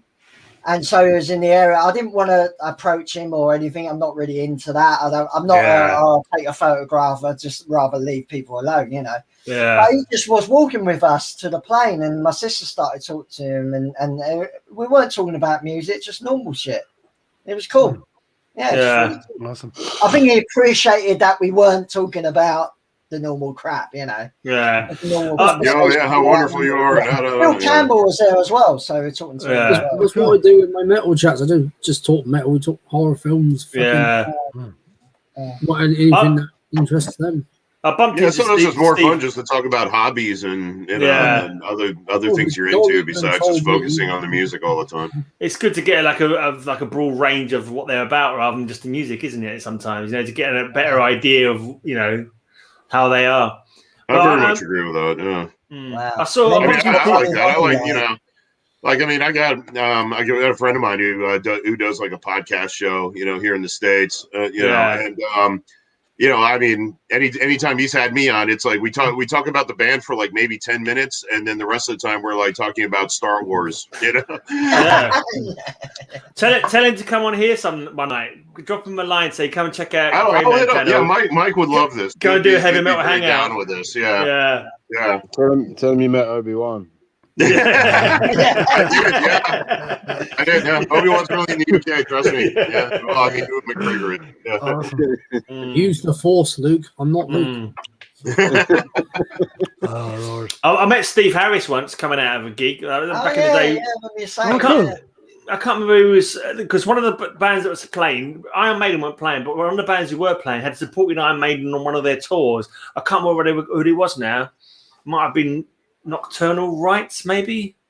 Okay. Nocturnal Rites. I will get confused. There's the two bands called Rites, and I keep mixing them up. One's a Belgian black metal band, and one's like a German power metal band. I can't remember. It might not have been them anyway. But anyway, and I was selling my fanzine outside. Like, you come up the stairs, and I'm like, "Oh fuck me, it's Steve Harris!" Like, I'm fucking kind of a nervous ninny anyway. So I can't remember such much. But I asked him because we both support West Ham United. He said, "Oh, you've been West Ham lately?" I said to him, or some shit like that. And we just talked about West Ham for about 2 minutes, and I gave him a fanzine. I wasn't going to fucking ask him to buy one. It was just like, please take my fanzine. You know, just to have like Steve Harris, who got me into fucking metal in the first place, actually own. But he probably fucking threw it in the bin as soon as he got out. I can't be able to carry this fucking shit, and he probably threw it in the bin. Oh, thanks for fanzine. Yeah. But yeah, I've seen him at West Ham as well. I've seen him at West Ham. Yeah, I got to meet him. Oh, sorry. Sorry, that's all right. I was going to say anything important. No. I didn't want to interrupt. Sorry, man. No, I got to meet him here in Tampa when he played with British Lion. Oh yeah. Oh, right. He played at the Brass Mug here, which is basically our metal bar here, where like more of it, like all the bands really came from. There was probably about like 70 people at the show, which I was really kind of surprised, because I mean it's Steve Harris, But after the gig, he came out to meet everybody, and it was really took pictures with everybody. It was really cool. Yeah, he's a cool dude.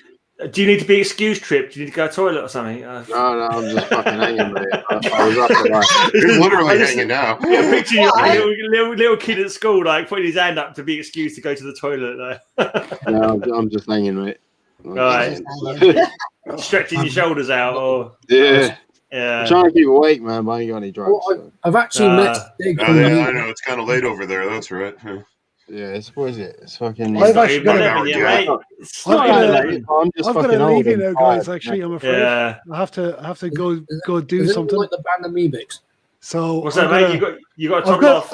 I've got to go. So this is awesome. I have to definitely do it again. Yeah. Well, we do it every Friday, man. If you got fucking nothing going on, just pop in and I'll send you the link. Just come into the chat and I'll send you the link. Anytime. It'll be good fun to get on.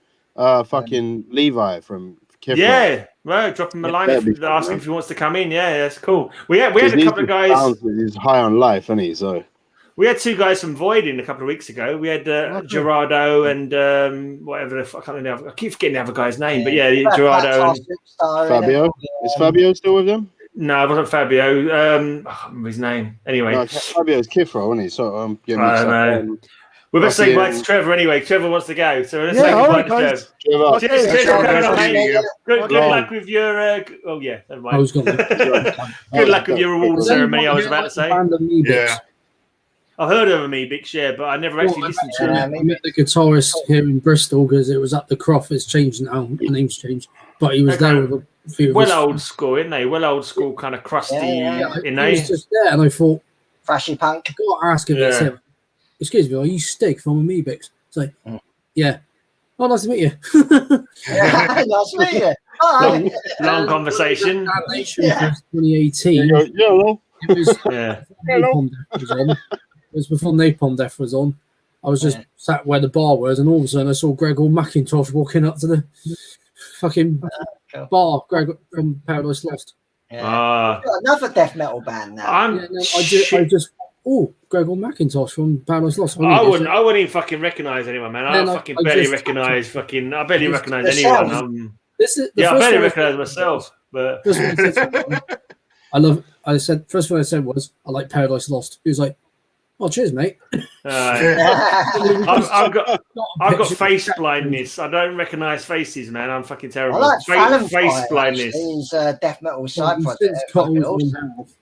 He's only got like a short, undercut now. Valenfire, right? Valenfire, they split up, didn't they? He's got another band now. I think I filmed their last gig, Valenfire.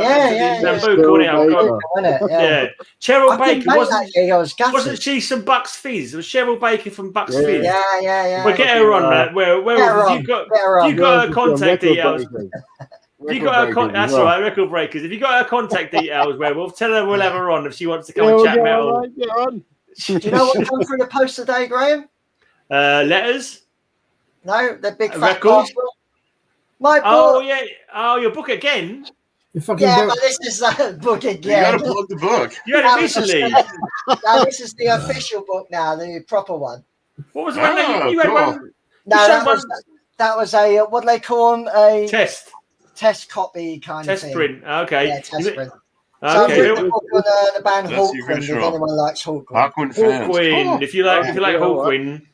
Yeah. Oh, I kind of like. I wouldn't say you wrote a book, Elric. You just collated some. I didn't write a book really. You collated some Facebook posts that you initiated. Yeah, I review some. I'm a Hawkwind nut. I love it. Yeah, that's so cool. I just reviewed all the albums, let people talk about them, and Hawkwind fans are so nerdy and so passionate that it was easy. It was easy, really. The hardest part was formatting the book, not really.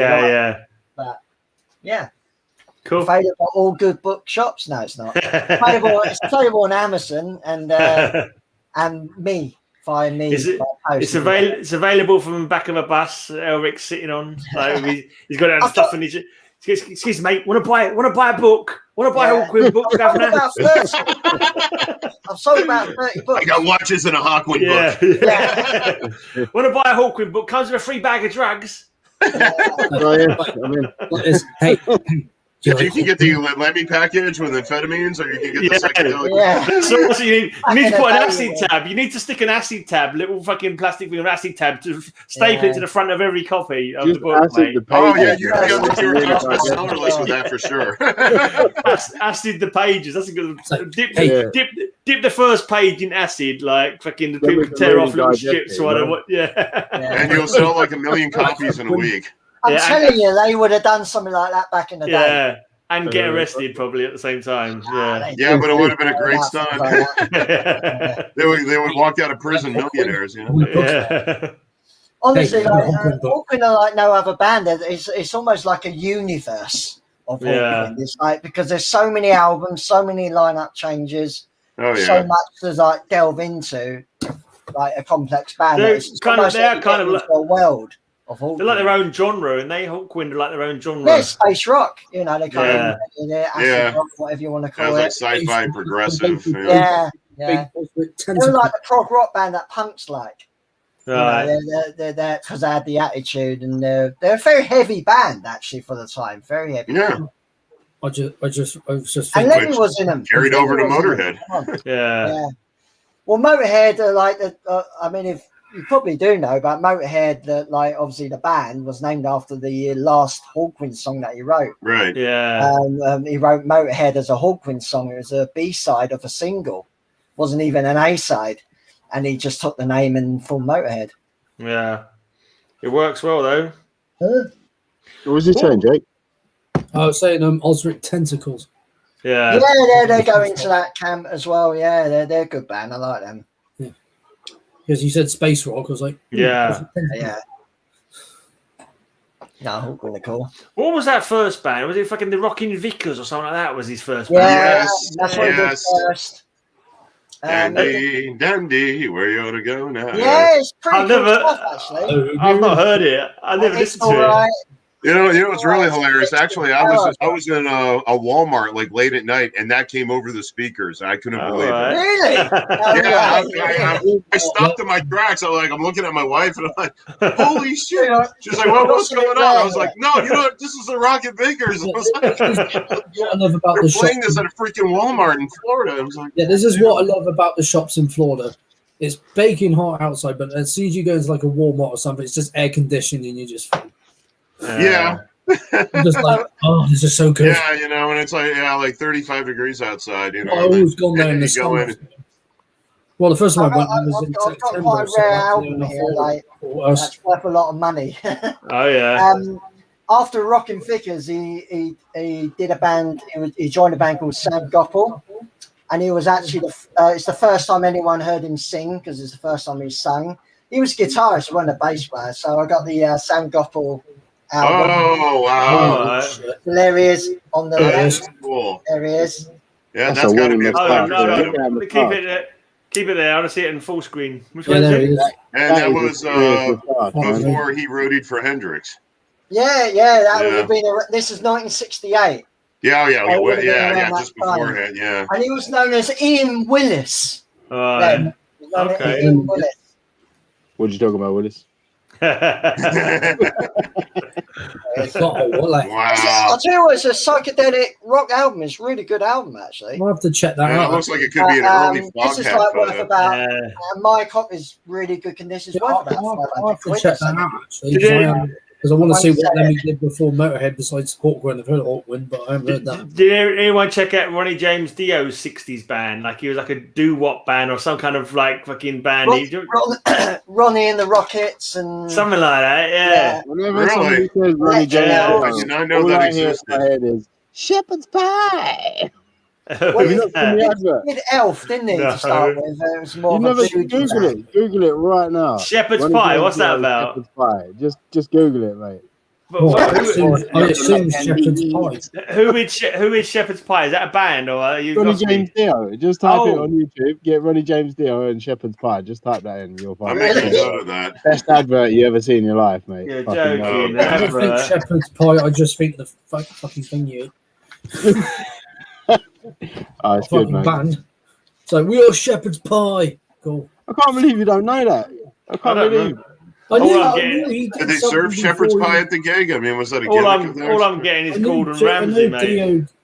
Dio did something. You type in Ronnie James Dio and Shepherd's Pie advert. I have done. Oh, advert. Okay, I'm getting Ronnie Dio and the Prophets from 1967. Oh, Ronnie Dio and the Prophets. Yeah. Probably, I know he did something before he became this big.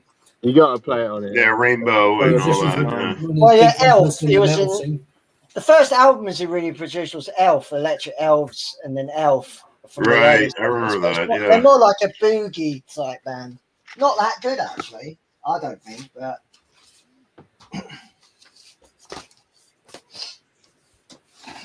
I don't see any Ronnie James Dio in this. Is he actually in the video or just singing? He's in the video. He's in the advert. He's singing in the advert. He's in the advert. I'm gonna WhatsApp it to you. I'll find it. I'll WhatsApp it to you. No, just send it to me in the private chat, mate. Can I find it on there? How'd you do it on there? Oh, this sounds. Oh, yeah. I've got it. I'm gonna play it for us. Yeah, I'm gonna download it and play it for us. Right. Actually, so let's listen. Ronnie James Dio before. Let's have and all that. Let's have a little bit of. Gem, mate. It's a gem. Let's have a little bit of Belarus Beaver first. So we'll play a bit of Belarus Beaver. Here we go. This is Beaver Divisions.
Want to really liven up your shepherd's pie? Simply add a beef oxo cube when browning the mince. Yeah, I remember that advert now. I actually have seen that advert. I've never seen that before. I have seen that advert. I remember it now. I remember watching it at some point. It was just like, I love it. I remember it now. I remember it now.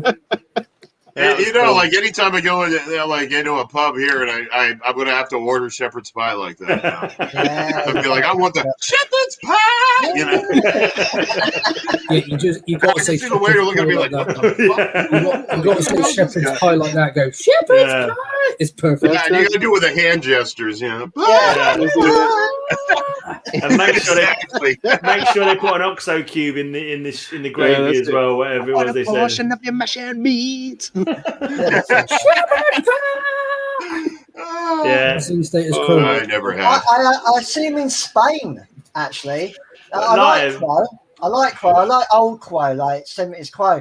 But the thing about like, obviously, you think of Status Quo sort of now. There's been a bit of a pop band, or whatever, down, deeper and down. But that's good stuff. That's hard rock. But wouldn't that be like appropriate to the name Status Quo? I mean, but live, they're heavy.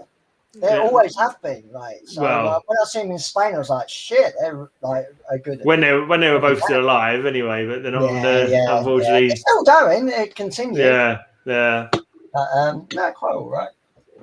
They got poppy, didn't they? They went for the pop hits then later on, didn't they? Yeah. I had a birthday card once. I had Status Quo. Yeah, everybody wants to pay rent, so there you go. What happened to birthday, mate? I had a birthday card. It was a Status Quo one. You open it up, and it was like down. Quality, Cool. Oh man. So I got the original Silver Machine single. That's Lemmy's first hit. So that's the original single. That is. Yeah. So, that's the first time like Lemmy was really known, you know, because he sung it, didn't he? So got to number 3 in the charts or something. So it was a big hit. Cool. Yeah. Well, I'm gonna go get another beer then. If you guys all showing off your drinks, I gotta get another beer. Yeah, I'm still on my homebrew that I made last year. What have you called it? Well, if I get through this, which I doubt, still got another bottle. My last name's Bristow, so Bristow Brew. Is that the same one? It's the same one, is it? It's still the same one, yeah. All right. It's just a dark ale I made. Is it strong? I bet it is. It's this is like 4.5%. This is 9.5. It's Belgium. Yeah. It's gonna kill me. I think the next one my dad used to make home brews as well, and we used to. This is 40. He was hippie. My dad had all these fucking cupboards that he'd made around the house, that were not previously there, and they were just like in all these, every nook and cranny you could imagine. There was like a fucking cupboard he'd made because it was chippy. And then if you opened them up and you moved a couple of things, you'd find bottles upon bottles of fucking homebrew, and it was just all stashed all around the house, man. Fucking my cousins came over, man, and we were just raiding the shit out of that, man. He came over from Ireland, and we just fucking absolutely wankered all around London. Just to bring your own beer and spend money on. Yeah, man. Rucksacks just like ding-a-ling, ding-a-ling. My mum used to make her own beer and her own wine. So. Yeah, I remember. Yeah. Good well, stuff as well sometimes. I poured it like a complete cunt. I've done a right Elric. That's way too much head, brother. I've done a right Elric in that one. Way too much head. Yeah. You call yourself a pro at pouring a pint. Fuck man. I don't know what happened there. Werewolf by Lunchtime, they're cool songs, but you got to check out the sort of early 70s to mid 70s Status Quo for the best stuff. Because that pictures of Matchstick Man, I didn't even realise that was Quo, because it's so kind of weird. It's not rocky at all, that song, is it? It's the pop Quo. It's a really weird song now, and I remember that. Good song. Yeah. In the Army now is pretty good. It's like an 80s track. But not rock at all, are they? But yeah, interesting. Fair enough. Yeah. Something to talk about quick. Well, are we going to play the video? Oh, we can play the video of Blood of Angels. Yeah. I was thinking to myself, I've got to play. I saw there's another video I meant to play. I remember now. Let's just check out Blood of Angels. So okay. I've never heard. You could take a piss break, Aaron, or something like that. No. Probably sick to the back teeth of your own stuff.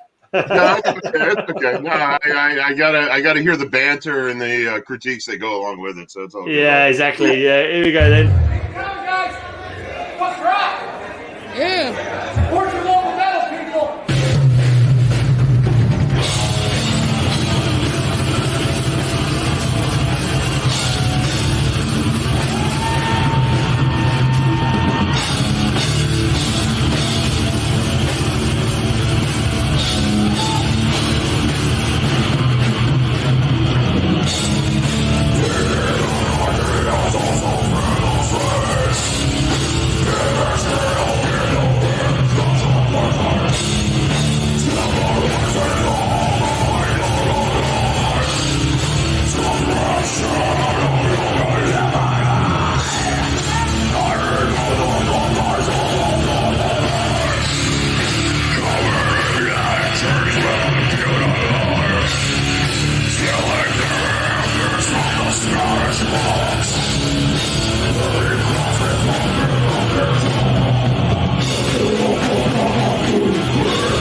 That was fucking awesome.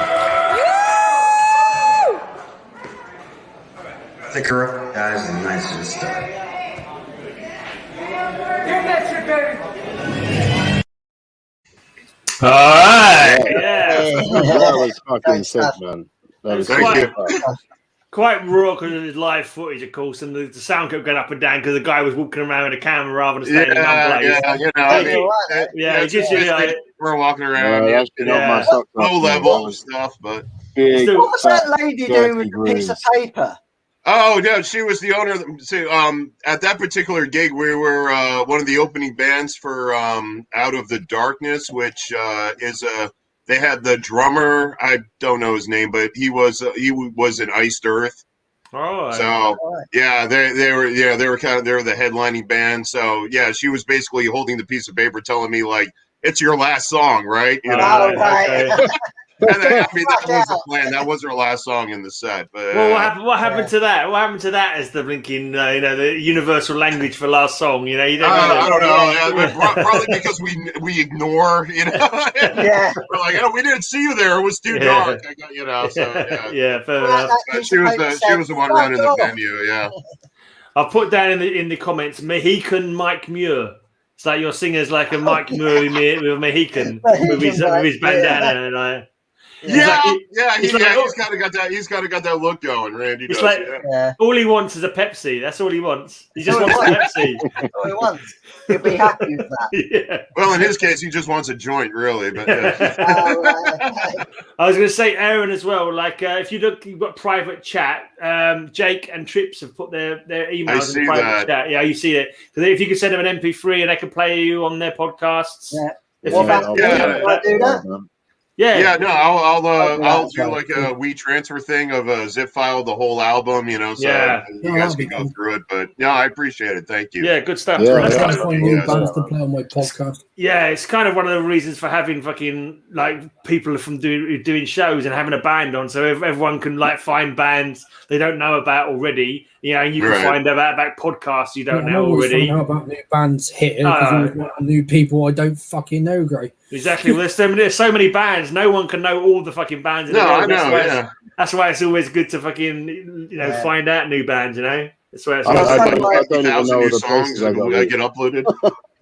So I've thrown my email in. So I DJ at Metal Devastation Radio. So if you want to cool. I listen to that regularly. It's fucking sick, man. I love that. Oh, you like it? Yeah, you do, don't you?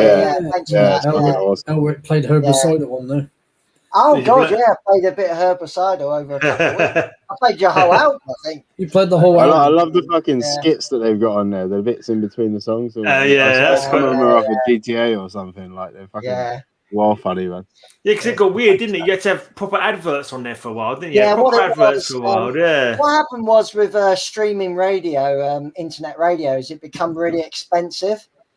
So basically, just Zach, who's the owner, basically he just couldn't just people donating wasn't enough. So really, he had to streaming licenses got so dear, he had to go for the advert side of things. But we put funny adverts on. We don't normal adverts. So they're not even proper adverts, just like they're not even adverts. Like Trips was saying, it's weird. They are adverts, strange. Weird. Yeah.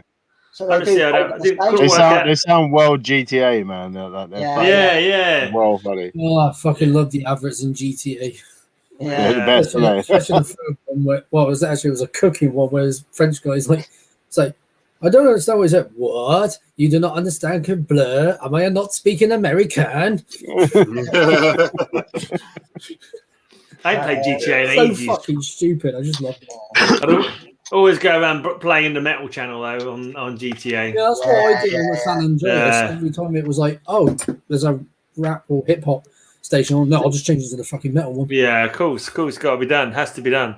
You played do you remember the Lost and the Damned? I think it's like a side disc, but it's also attached to the Nico Bellic one. So it's like there's 3 different games, but they all tie into the same heist. It's pretty cool. But on the metal station on there, you've got fucking Saxon on it and everything, like Wheels of Steel and all these kinds of songs, man. Yeah. I imagine like games like that might have got a lot of people into metal. Like if you didn't know metal when you was like, and then suddenly you this, and also games like stupidly, I think like games like what's that fucking skateboarding game? Like who's that? The Tony Hawk thing. Tony Hawk. Yeah. Because they had a couple of metal. I heard a lot of punk rock. Have you played some metal? Tony Hawk's and. What's the one where you play the bloody guitar? Like, what's it, Rockstar or something? A bloody mum. Oh yeah. Fucking Rock Hero or whatever it is. Yeah, that definitely got a lot of people into rock and metal. Definitely. Yeah. Black Flag, man. Oh, great punk band, Black Flag. I love Black Flag. Black Flag is fucking amazing. Damaged album, first 4 years album. Slip It In, My War. I love Flag. Show you some albums. If you ever get a chance to play Splatterhouse on the PS. Oh yeah, Splatterhouse. Yeah, that had some fucking tunes on it, man. I remember that being some fucking banging tunes on that. Yeah. Damaged. Elric, you got like a serious library, man. Noisy, man. Yeah, isn't it? I would show you. No, seriously, you should charge permission for people to look at your vinyl collection. Well, if you probably make a few extra bucks that way. I mean, geez. We've been through his vinyl collection on my channel. We've got fuck all people watching it, didn't we, Elric? Basically, seriously, I said through my vinyl, Oh, I mean, oh god, Altars of Madness. I mean, that's the king. Altars of Madness. That's the one I was saying earlier. That was my favorite album. I love the look of the Black Flag albums as well. They're really unique. Especially for the time, nothing was really cartoonish like that. Yeah. You know? But yeah, it's almost like almost Second World War propaganda kind of. Well, actually, Henry Rollins. That's probably what he was. That's probably what he was going with. I mean, Look at that, Family Man. That's a great cover. Didn't Gravehuffer do like a parody of that or something? Gravehuffer did a parody of Black Flag, didn't they? The last album, Your Fault. They did a parody of that. I've got it somewhere. Let's have a look. I know, that's why I mentioned it. It's done with superheroes. It's done with the superheroes. That's right. It's got Aquaman and stuff like that. Yeah. Well, let's talk about your lyrics, Aaron. Since we're talking about lyrics, what's going on with any interesting shit on your lyrics you want to tell us about? Well, I mean, I'll go on the last album. I mean, the last album that we released, Failure of Faith, basically is a compilation album that goes through kind of the three main monotheistic religions of Christianity, Judaism, and Islam. The first half of the album is how those religions came into being, and then the second half of the album is how those religions have manipulated humanity to continue to commit atrocities. So, on the second half of the album, the first song I have is "The Crusader." And of course that basically is a 7.5 minute song that briefly documents the history of the Crusades from the first invasion of the French into Europe into Soledad's rise in the Second Crusades to overthrow the Christians in Jerusalem, into how basically the Knights Templar became heretics and were excommunicated and hunted down and tortured. That was just political, wasn't it? That was all political. They didn't never actually worship the fucking. Weren't they supposed to worship Baphomet or something like that? And that's what they said. For the Knights Templar, well, it's like acts of sodomy. I mean, where that was one of the charges, heresy. Basically, what it was, I mean, the Knights Templar became incredibly wealthy by and it was just by forming the first world bank, really. Because I mean, they're the ones that. The wealthy Europeans that wanted to travel to Jerusalem to buy Christian relics, which was the hot item to have in your house at the time. Yeah. Or your castle, and I mean, they were using the Knights Templar to transfer money. And of course, the Knights Templar was charging them for protection and the transfer. So, I mean, they threatened the wealth of the Central Catholic Church. And of course, by deeming them heretics and unclean and everything, then the Catholic Church was able to reclaim their properties and under the guise of law at the time. It was all it had fuck all to do with them actually doing anything bad. It was just the fact the Catholic Church wanted to get their money, wasn't it? There was no actual proof of them actually doing any crimes, was there? It's just that they said there was, so they could steal all their coffers. I mean, it was like the same accusations of the Salem witch burnings that happened in the States. It was just so the authority can seize land without having, legally. Same in England. Yeah, in England too. For sure. That relic business. And I mean, and I mean, of course, you can say that animosity built up, 300, 200 years later into the Protestant Reformation. Yeah. Of course, Henry VIII forming the Church of England, mixed in with, the Scandinavians going Lutheran and everything. Yeah. And that was the way the kings can kick the Catholics out and reclaim the property for themselves that the Catholics held. More politics than anything else. I mean, I find organized religion horse shit anyway. Yeah. All of it. Yeah. All of it. Garbage. Yeah, I'm sure that relic business, isn't it? Like it's like the jawbone of St. David in like 50 different locations or something like that. It's like, they literally was just selling any bit of bone and saying, "Oh, this is the jawbone of so and so," and like things like that is like stuff that couldn't possibly be. You couldn't possibly have 10 jaws for one blinking saint, but apparently there's all these places that have got it or something like that. Or it's just fucking bullshit. Well, it's I mean, one of the stories that always got me interested is when the initial French Crusaders, when they passed Byzantine coming into the Middle East, and they ended up in Antioch, and they sieged the town. Of course, the soldiers were starving and demoralized and whatever. But to give them inspiration, because all of a sudden the leaders, the religious leaders, basically went into for lack of a better word, the basements of where they were in Antioch, and they come up with a spear, and they go, "This is the spear that was impenetrated by Jesus," and they all, I mean, it's some random freaking, and they all fucking believed it, and then inspired to march on to Jerusalem. The spear of Longinus. Yeah, I'm like, how do you goddamn, how do you fucking know that was the actual spear if it even happened to begin with? Yeah. I mean, you look at the old Roman record, they were meticulous in materials, and there was never a Jesus of Nazareth that was actually crucified. No. Anywhere in the document.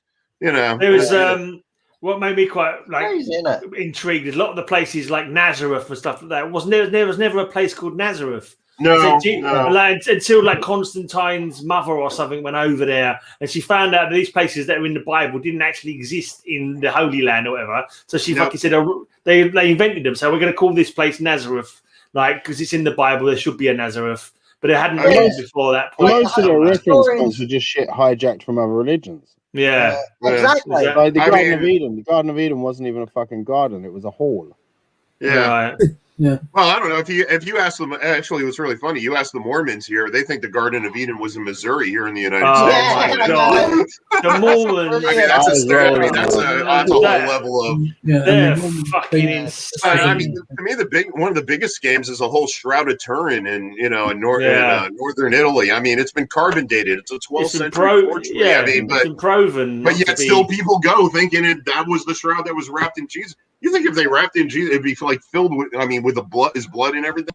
It would have been eaten away by maggots thousands of years ago, 1,500 years ago. It's like why this shit, isn't it? It's really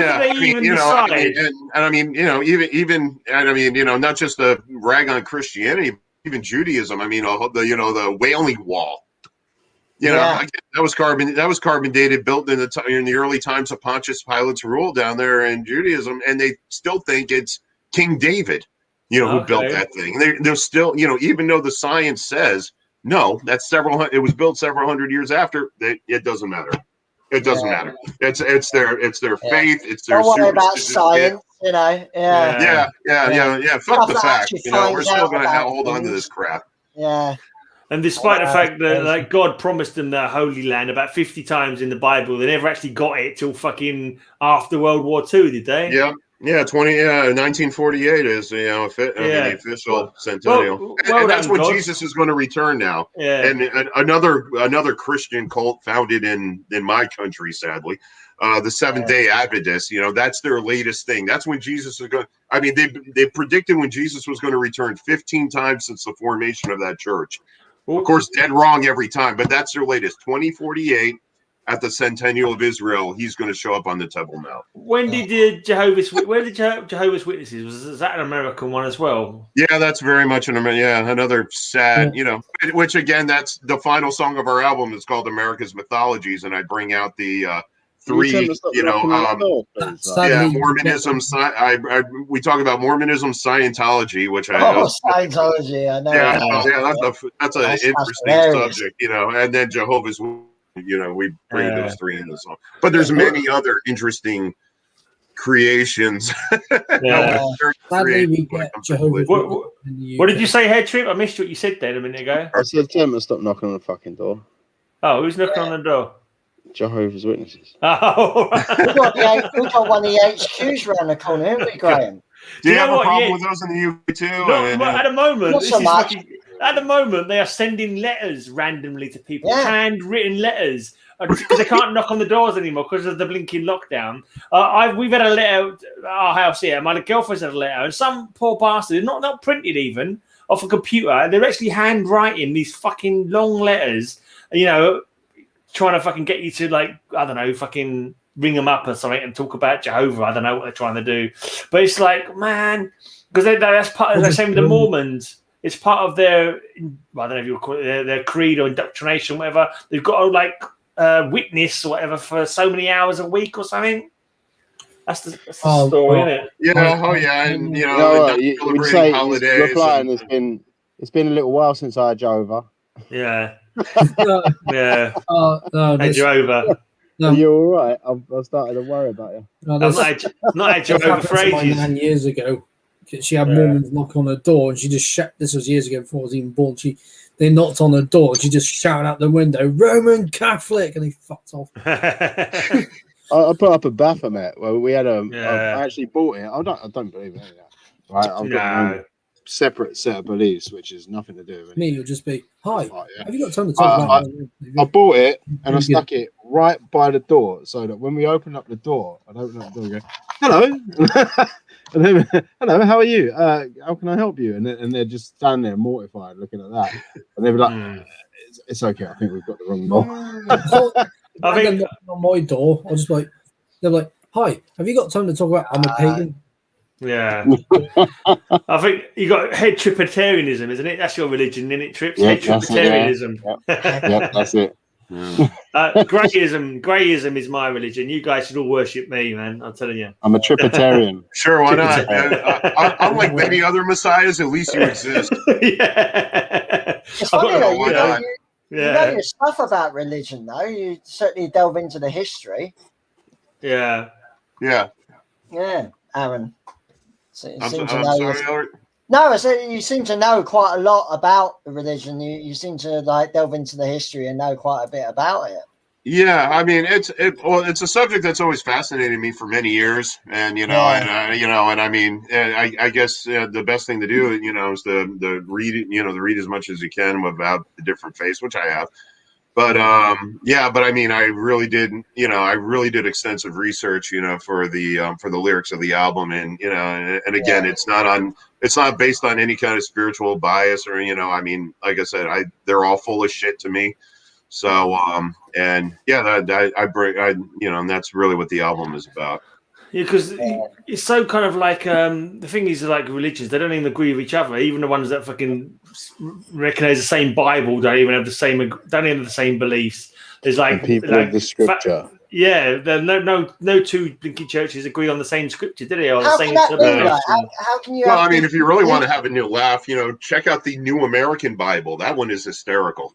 Yeah. Originally printed in the 70s. Yeah, I mean, because they claim to have the exact interpretation, but gee, come on. Is it as good as the New American Maths? Yeah, actually it is, really. I mean, if you want to have a laugh. I was looking at that whole idea that was trying to be pushed in, and I thought that was absurd. New American Maths, did you say? Yeah. I'll let him tell about it. It's just beyond. I don't know where to go. My 7-year-old nephew is going through that in school, and I mean, I don't know where to begin to help him. Because it's like that's not how I did multiplication. Is that a new system they've put in to help to do maths? Is it? Yeah. You got like kids that are like pretty young, but smart enough to go that this makes no fucking sense. None. I was never good at maths at school. What are you talking about? Yeah. Strange. I live next door to him. Apparently, he loves me. We've barely met. Okay. I suppose he's got to love all God's creatures. I suppose being a priest. I don't know. I love you. Oh, I mean, just keep them away from your I've children. heard of priests loving all God's creatures. Yeah, a bit too much. A bit too much. Yeah. Especially if it's young boys. Usually in the centre of Bristol, you get people preaching the word of God, say, Jesus died for your sins, blah, blah, blah. I'm just like, please shut up. That's one of the bits that annoys me the fucking most. Well, you better come back because I ain't fucking finished. Well, yeah. I mean, I was about to go somewhere one time. This was years back now. He stopped me. And he said, excuse me, have you got time to talk about this sort of thing? And there's me wearing a sleeveless Unleashed t-shirt with a fucking demon on it. Yeah. I keep getting down cross in the logo. I keep forgetting. I'll pray for you. Oh, thank you very much. Yeah, that's yeah. You remember that story? You remember that? I was about to mention that one. I can't remember the name of the band now. In Vacation or something. It was like on the t-shirts. Fuck you, fuck your religion, fuck your God, fuck you. It said on the back. And every time I wear it, I forget that it's on. Someone comes up and says something to me, like some Jesus brother will come up to me and say, "Oh, I'm going to pray for you," or whatever. It's like, "Oh yeah, I'm wearing that shirt again. I forgot about that." Well, one of our shirts that we have that's actually selling well at our shows. It's we just have the band logo on the back, on the front, but on the back it says "All gods are dead." Yeah. And we bring that out. People are like, "I want that shirt." Yeah. Got a t-shirt. There's "Fuck your God" on the back, I think. All gods are imaginary. I think fall down the Scientology rabbit hole, like just watching loads of documentaries and all sorts. Man.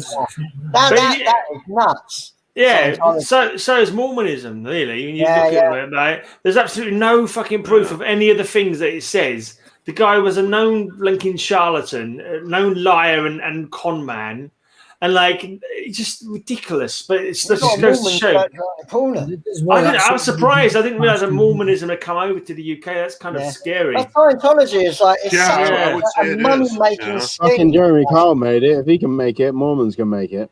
Yeah. But it's kind of worrying. It's worrying the fact what human beings will allow themselves to believe, and once they go down that rabbit hole, blinkers are on. When it comes to a lot of stuff like that, I think it's a matter of loneliness. It's just they want to. Don't people just want to kind of belong to something? It's like, oh, if I believe this, I get to have these group of friends. I find it weird that smart people are religious. As a race. You know what I mean? Thankfully, not many in science, but yeah. Critical. No, I don't find that weird as well. I find it's like we all pretty much. You can be smart. You can be smart and religious. You can be smart. Yeah. It doesn't necessarily mean. But I think you have to be raised in it, though. I think you have to be. But if you're raised in it, if they get God into you when you're a baby, it's hard to get it out of you. It's true. Well, sometimes I think there's different perspectives. Like people from the East, like the Far East, have got a much more intellectual way of thinking about, like a greater being. My personal experience, I feel like Buddhism and Hinduism and all these kinds of Taoism and all these kinds of things are much more intellectual. I think there's a much more, not just intellectual, but commonsensical as well. Like it's like that stuff actually makes sense. They find sense in everything. I've not really studied it. You're right. I absolutely agree with that. You're absolutely right. I mean, it's in Eastern faiths. It's not everything. Unlike our Western faiths, not everything's black and white. I mean, when they refer to demons, it isn't, beings of constant torture. It's, in in Japanese folklore, demons are the ones who exercise the balance. They reward as well as punish. It's not just one way or the other, which is more relatable to how we are as human beings. Sometimes in their way of thinking, the contradiction is actually the fucking lesson. Yeah, exactly. And you're correct. Yeah, definitely. Yeah, but then again, the ones who founded those faiths actually wrote books, and we know they were here as opposed to the ones in the ones on our side of the world. Yeah, I think all of us never wrote a damn thing. And it's all fear based on our side of the world, isn't it? So it's completely. I mean, the speech and his Sermon on the Mount, the famous Sermon on the Mount that's dedicated on the Bible. I mean, reading that, if you reading into it, Jesus was a sexist asshole. Yeah, of course they all were in there, don't they? I mean, he was an extreme. I mean, why are we? He was supposed to be divine and good. If you read about, a divorced woman is an adulterer, and a man who marries a divorced woman is also guilty of adultery as well. What the fuck? I think his best line was "Blessed are the cheesemakers." That was definitely his best line. Blessed are the cheesemakers, because the cheesemakers have had it hard, haven't they? No, it's the now the meat. Cheese just like a strain of That's weed. so good. They don't have anything at all. Isn't cheese just like a strain of weed? Been having a hell of a time. Yeah, exactly. Yeah. I mean, that's what he was fucking talking about. It's a That's one of the greatest religious films ever. Fucking Oh, The Life of Brian, most definitely. Brian. Actually, I heard it. I don't know if it's true. In the UK, isn't the song "The Bright Side of Life" is it the most popular song played at funerals? Apparently, yeah. Apparently, that really is true. Yeah. Okay, It is. Yeah, I heard that. I have heard that.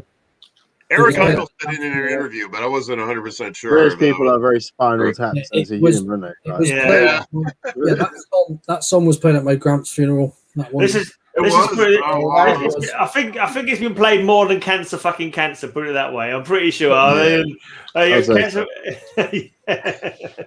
Don't play it at my funeral. Play it as I'm drifting away. Play that. All right.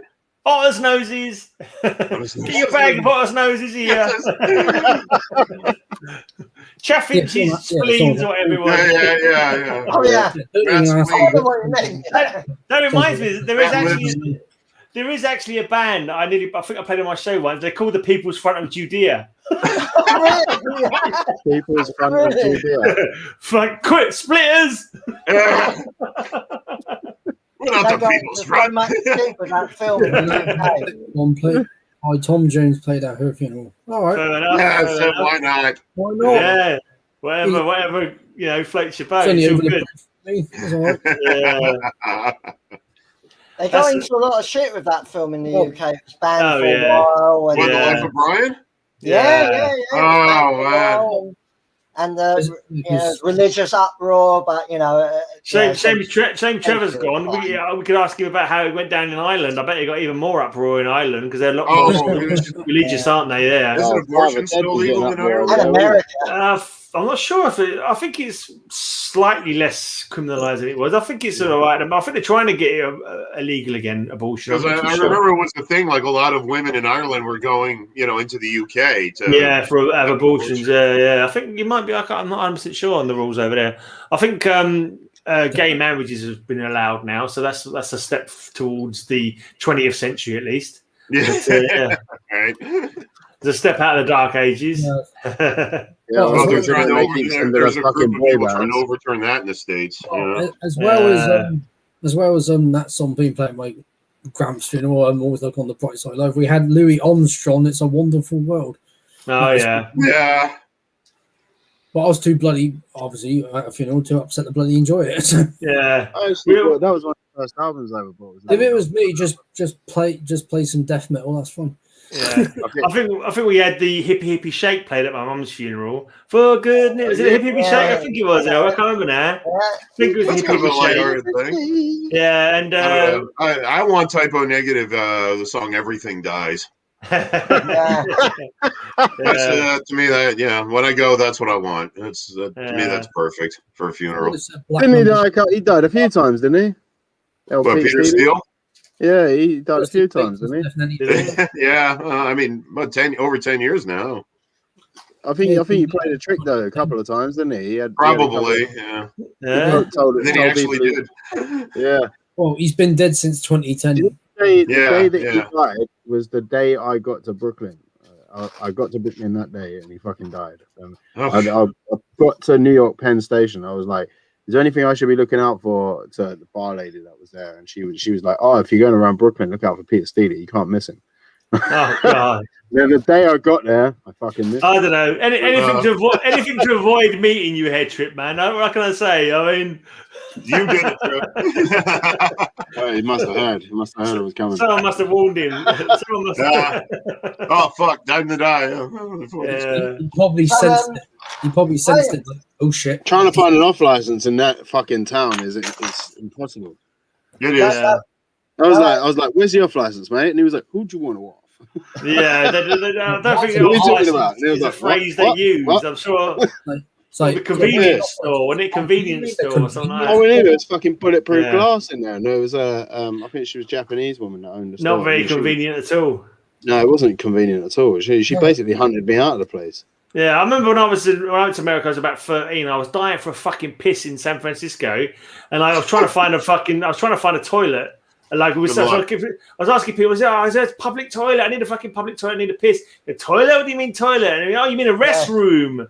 There's a restroom. I don't want to rest. I don't know how toilets translate. I mean, I think that's Yeah, I remember when I first went to America. It's like, oh, we got some Jello. Jello? Yeah. You mean jelly? Yeah.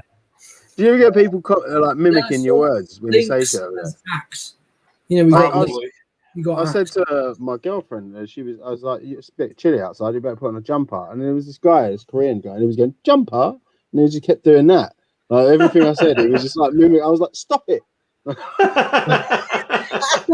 like, what? I'm putting on my trousers. Pants. No, trousers. He was fascinated with your language. Must have He's been like Sani. Well, the thing is, most Americans can barely speak their own version of English, let alone understand, figure out the common differences between us and those of you guys in the UK. Will you fucking stop doing that? When you have I'll have to say, Scotland's a little bit of a challenge, though. Oh no, that's a challenge for us, and we're next door to him. If you go to Scotland, the less you can understand what the fuck they're saying. I got to be drunk to understand them, other Scottish people. Then I kind of get it. Glasgow in Scotland, you can just about understand what they're saying. And if you go a little bit further than that, it's like, who is it? What are you saying? Are you pissed? If you're studying your old languages, it makes a lot of sense afterwards. I've started to learn Irish, and Irish is akin to Scottish as well. So it's almost the same language. Once you start to actually learn the phrasing. Is it Gaelic? Gaelic. Oh, you said that. Gaelic. So, because obviously my family are mostly from Ireland, half of them are from Scotland. So there's, so we've got like two sects of my family, and when you start to learn the language, family, there's Irish ancestry there. Yeah. So on my mum's side, there's Irish, Scottish, and Welsh. There's a few places with like mental language. Mental. Is there not still a Cornish language? Is there not still some Cornish speakers? Cornish is something against the world. I got Cornish heritage. I got that. I got the Cornish heritage. Yeah. I got that. Yeah, obviously Jake's got that West Country accent. Yeah. I mean, me and Gray, obviously we got the Cockney London accent, haven't we? Like East London accent. I'm from Bristol. Some people can't understand what we're saying. But I don't say better. I say better. Better. Got a couple of spivs up there. Well, that's butter. Naturally, we're off. I went to. You want some of these? You want some of these books? I've got a book, man. Yeah. I know something. Yeah, that's Elric. Enough German to get me by. But Aaron, if you do come to the UK, that's one thing that's really fascinating about the UK is all the accents in such a small country. Yeah, no, I've experienced. I've been three previous times. But this will be my wife's first time coming to the UK. Cool. With me. So I don't know. I'm really excited. When are you coming? November. I'm thinking in November. Okay. I'll probably be there for a couple of weeks. What part are you going to? You don't know like most people, probably go to London, but I'm looking Drop us a to line, get man. out. Drop us a line. We're coming to have a beer with you. Oh, please! I love that. And come to Bristol and I can take you to some local, good pubs, I mean, Piccadilly and all that, Aaron, that's why I said come to Bristol and take you to the Griffin. We'll give you some nice warm beer. Proper warm beer. If it's a porter, I appreciate it warm. That'd be fine, Yeah, I mean, give me a warm porter. I'm good with that. Yeah. Come to the Griffin. We got ales and stouts and porters and I love to hit up Bristol. But so I mean, I would probably be in London, but I want to go over to Dover, and down that way, and and I've never been up to Manchester. I'd like to go to Manchester, and if you're gonna go up that far, man, you might as well fucking go all the way up to Scotland and do the whole. Actually, my wife really wants to go to Edinburgh, so I mean, I've been to Edinburgh once before, but I'd love to. Edinburgh is Edinburgh. Oh, it's not pronounced that way. The borough of Edinburgh.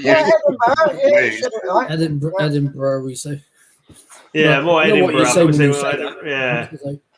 Edinburgh. Edinburgh. He means. But it's like just goes to show the English language though. It just goes to show the English language. It's like you look at Edinburgh, and it looks like it should really be said Edinburgh, doesn't it? It looks like it should be Edinburgh. Yeah.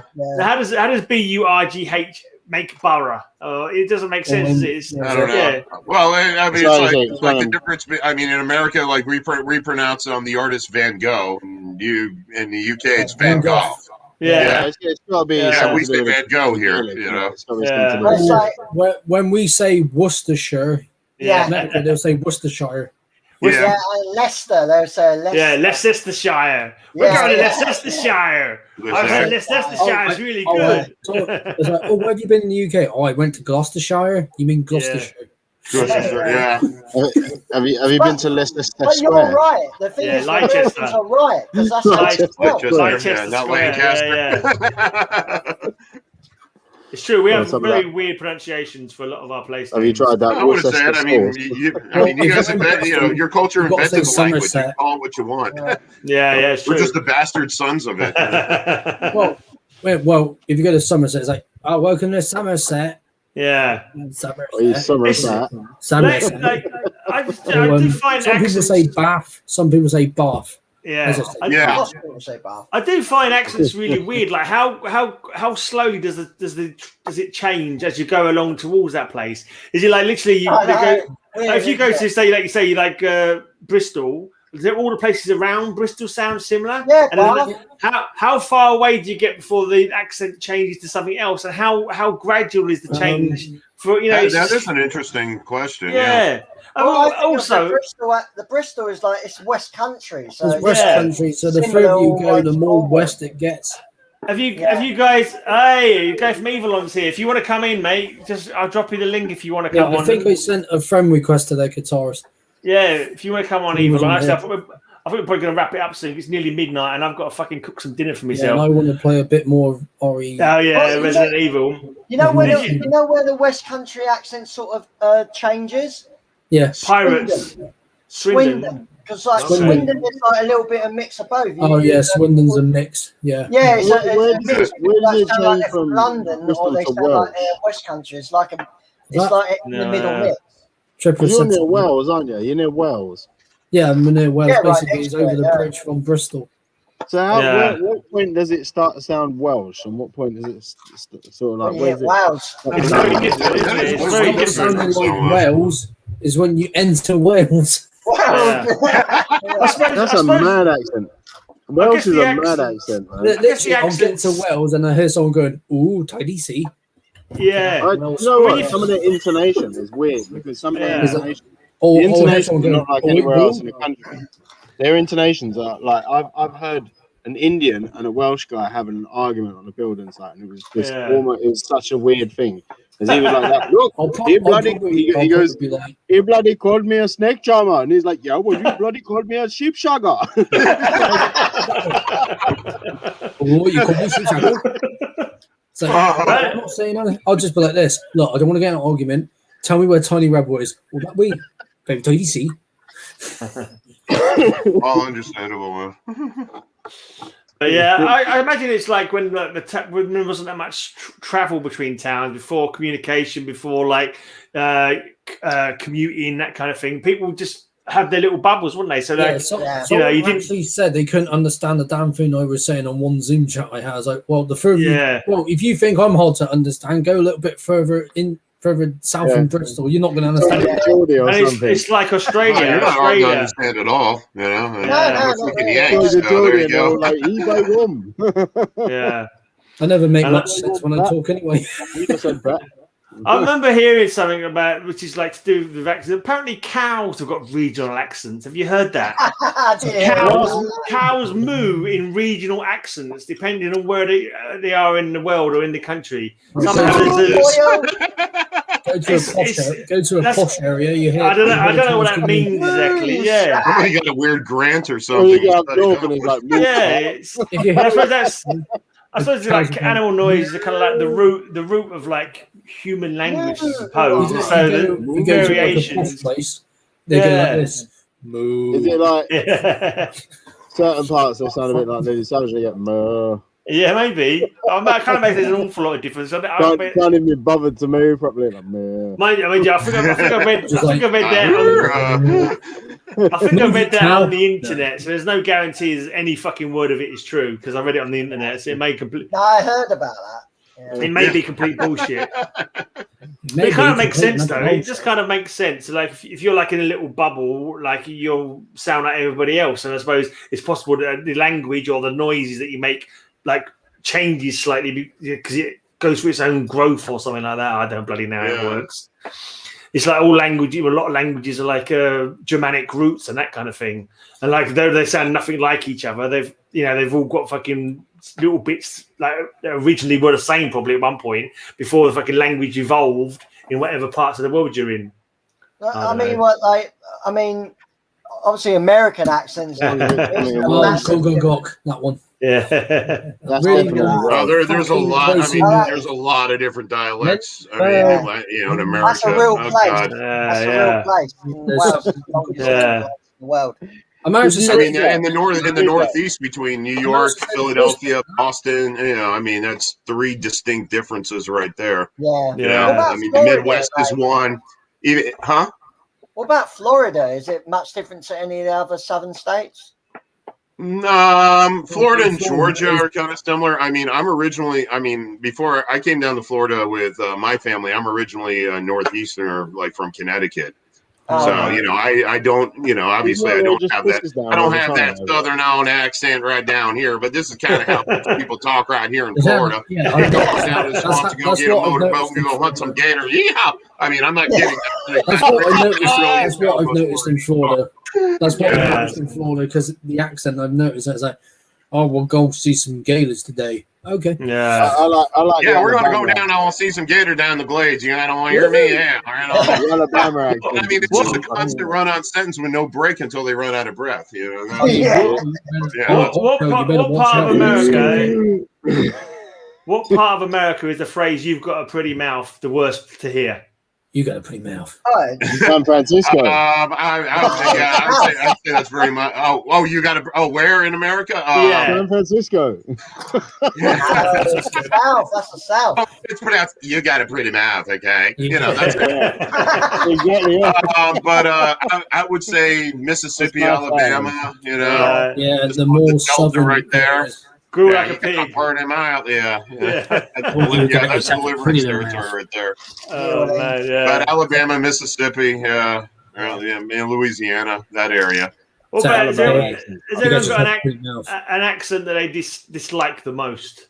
The most American accent that I dislike the most, or any accent of anywhere. Oh God, I can pick up Boston people. I mean, very easily. Oh my God, that car. Use the language. A car. Yeah, I know. It's like, you know what? My friend up there called me I'm a doctor. That's it. Oh my God, like. Just in Family Guy, isn't it? The Valley Girls. Is that a Valley Girls? Yeah, Valley Girls. Oh, the Valley Girls. Yeah, so I think the Boston accent. I think like just Peter Griffin and all that is like, hey Lois. I've never been a fan of the Scouse accent. Yeah, Hey, not a fan of the South African accent. I can't do South African accent is quite hard one to listen to. It's a hard one to listen to. Unfortunately, I'm not all that familiar with it. It sounds like evil Australian. Evil Australian? After evil was Australian. Good day, mate. Yeah, they're like, on the fucking job, you bum. Like something like that. What, Damo? Yeah. You coming over this Samo? Yeah. All right. See you later, mate. It depends where in South Africa, though, as well. Yeah, because certain parts of South Africa is really, really harsh to listen to, and other parts are really smooth and not at all harsh to listen to. So it's like it depends where. So like you can't just yeah. I think the more Dutch side of it is harsher, and the English side of it is less harsh to listen to. But the Dutch side is a lot more going on and stuff like that. It's like the Dutch and the German languages are like kind of like ugly kind of sounding, aren't they? Like they were like Sachsenhausen. Like, they always sound pissed off anyway. Yeah, I noticed that with Swedish and right there with the Russians. There's a lot of rolling. There's a lot of rolling in Swedish and Norwegian. There's a lot of that. Roll R's. Yeah. It's not a language for whispering sweet nothings into your girlfriend's ear with, you know what I mean? I don't know if that's possible. Right, even when they say hello to you, it's like, Guten Tag. What the fuck? Yeah. It wasn't me. I didn't do nothing. Oh, what did I do? It's like, no, nine, same hello. Yeah. Well, I'm going to shoot off, guys. I think maybe we should. It's midnight. I've got to cook some dinner. We've done 3 hours. And I'm late for where I need to be. Oh man, sorry about that. All right. No, I'm having so much fun with you guys. You know. Yeah, cool. For inviting me on. Well, listen, mate. Any Friday you want to join in, just fucking let us know. You haven't got to be invited. Just fucking come and invite yourself. I'll send you a link if you ever want to hang out on a Friday around about the same time. You haven't even got to come for the whole stream. If you want to come in for 20 minutes, like fucking anyone can join in anytime. So that's great, man. Yeah. I'll try. Thank you. And thank you for your emails, guys. I'll send you the zip file of the album. Yeah. I appreciate it. Thank you. Right. Check out tomorrow. I've got an interview with Belarus Beaver. So check that out, guys. Belarus Beaver. And Jake's got his who was your interview you're gonna put on tomorrow? It was John Walker from Cancer. Yeah. So that's gonna be on the channel tomorrow, yeah. So check those out, everybody. And Monday, my show is going to be music from 1976. Cool. 1976. And my show number 397 of my podcast is going to be on Sunday. And check out the links. Check out the link down below for Aaron's band. The link is down below. You can find all their pages. Go sub them up. Go follow them and all their shit. Follow them on Facebook and that. Follow everyone's Facebook pages as well. And yeah, that's it. And check out my Patreon. If anyone wants to get an exclusive extra podcast from me every month, you can sign up for my Patreon for just $1 a month. You get an extra exclusive show from me. And £1, isn't it? Surely. £1. Yeah, it helps. You can't even get pound for pound anymore. That's exciting. It helps for the costs. Anyway, so thanks everyone for coming on, and I'm gonna play off with the usual. I'm gonna play off with the fucking music-y bit, and then we're all gonna fuck off. Bye, everyone.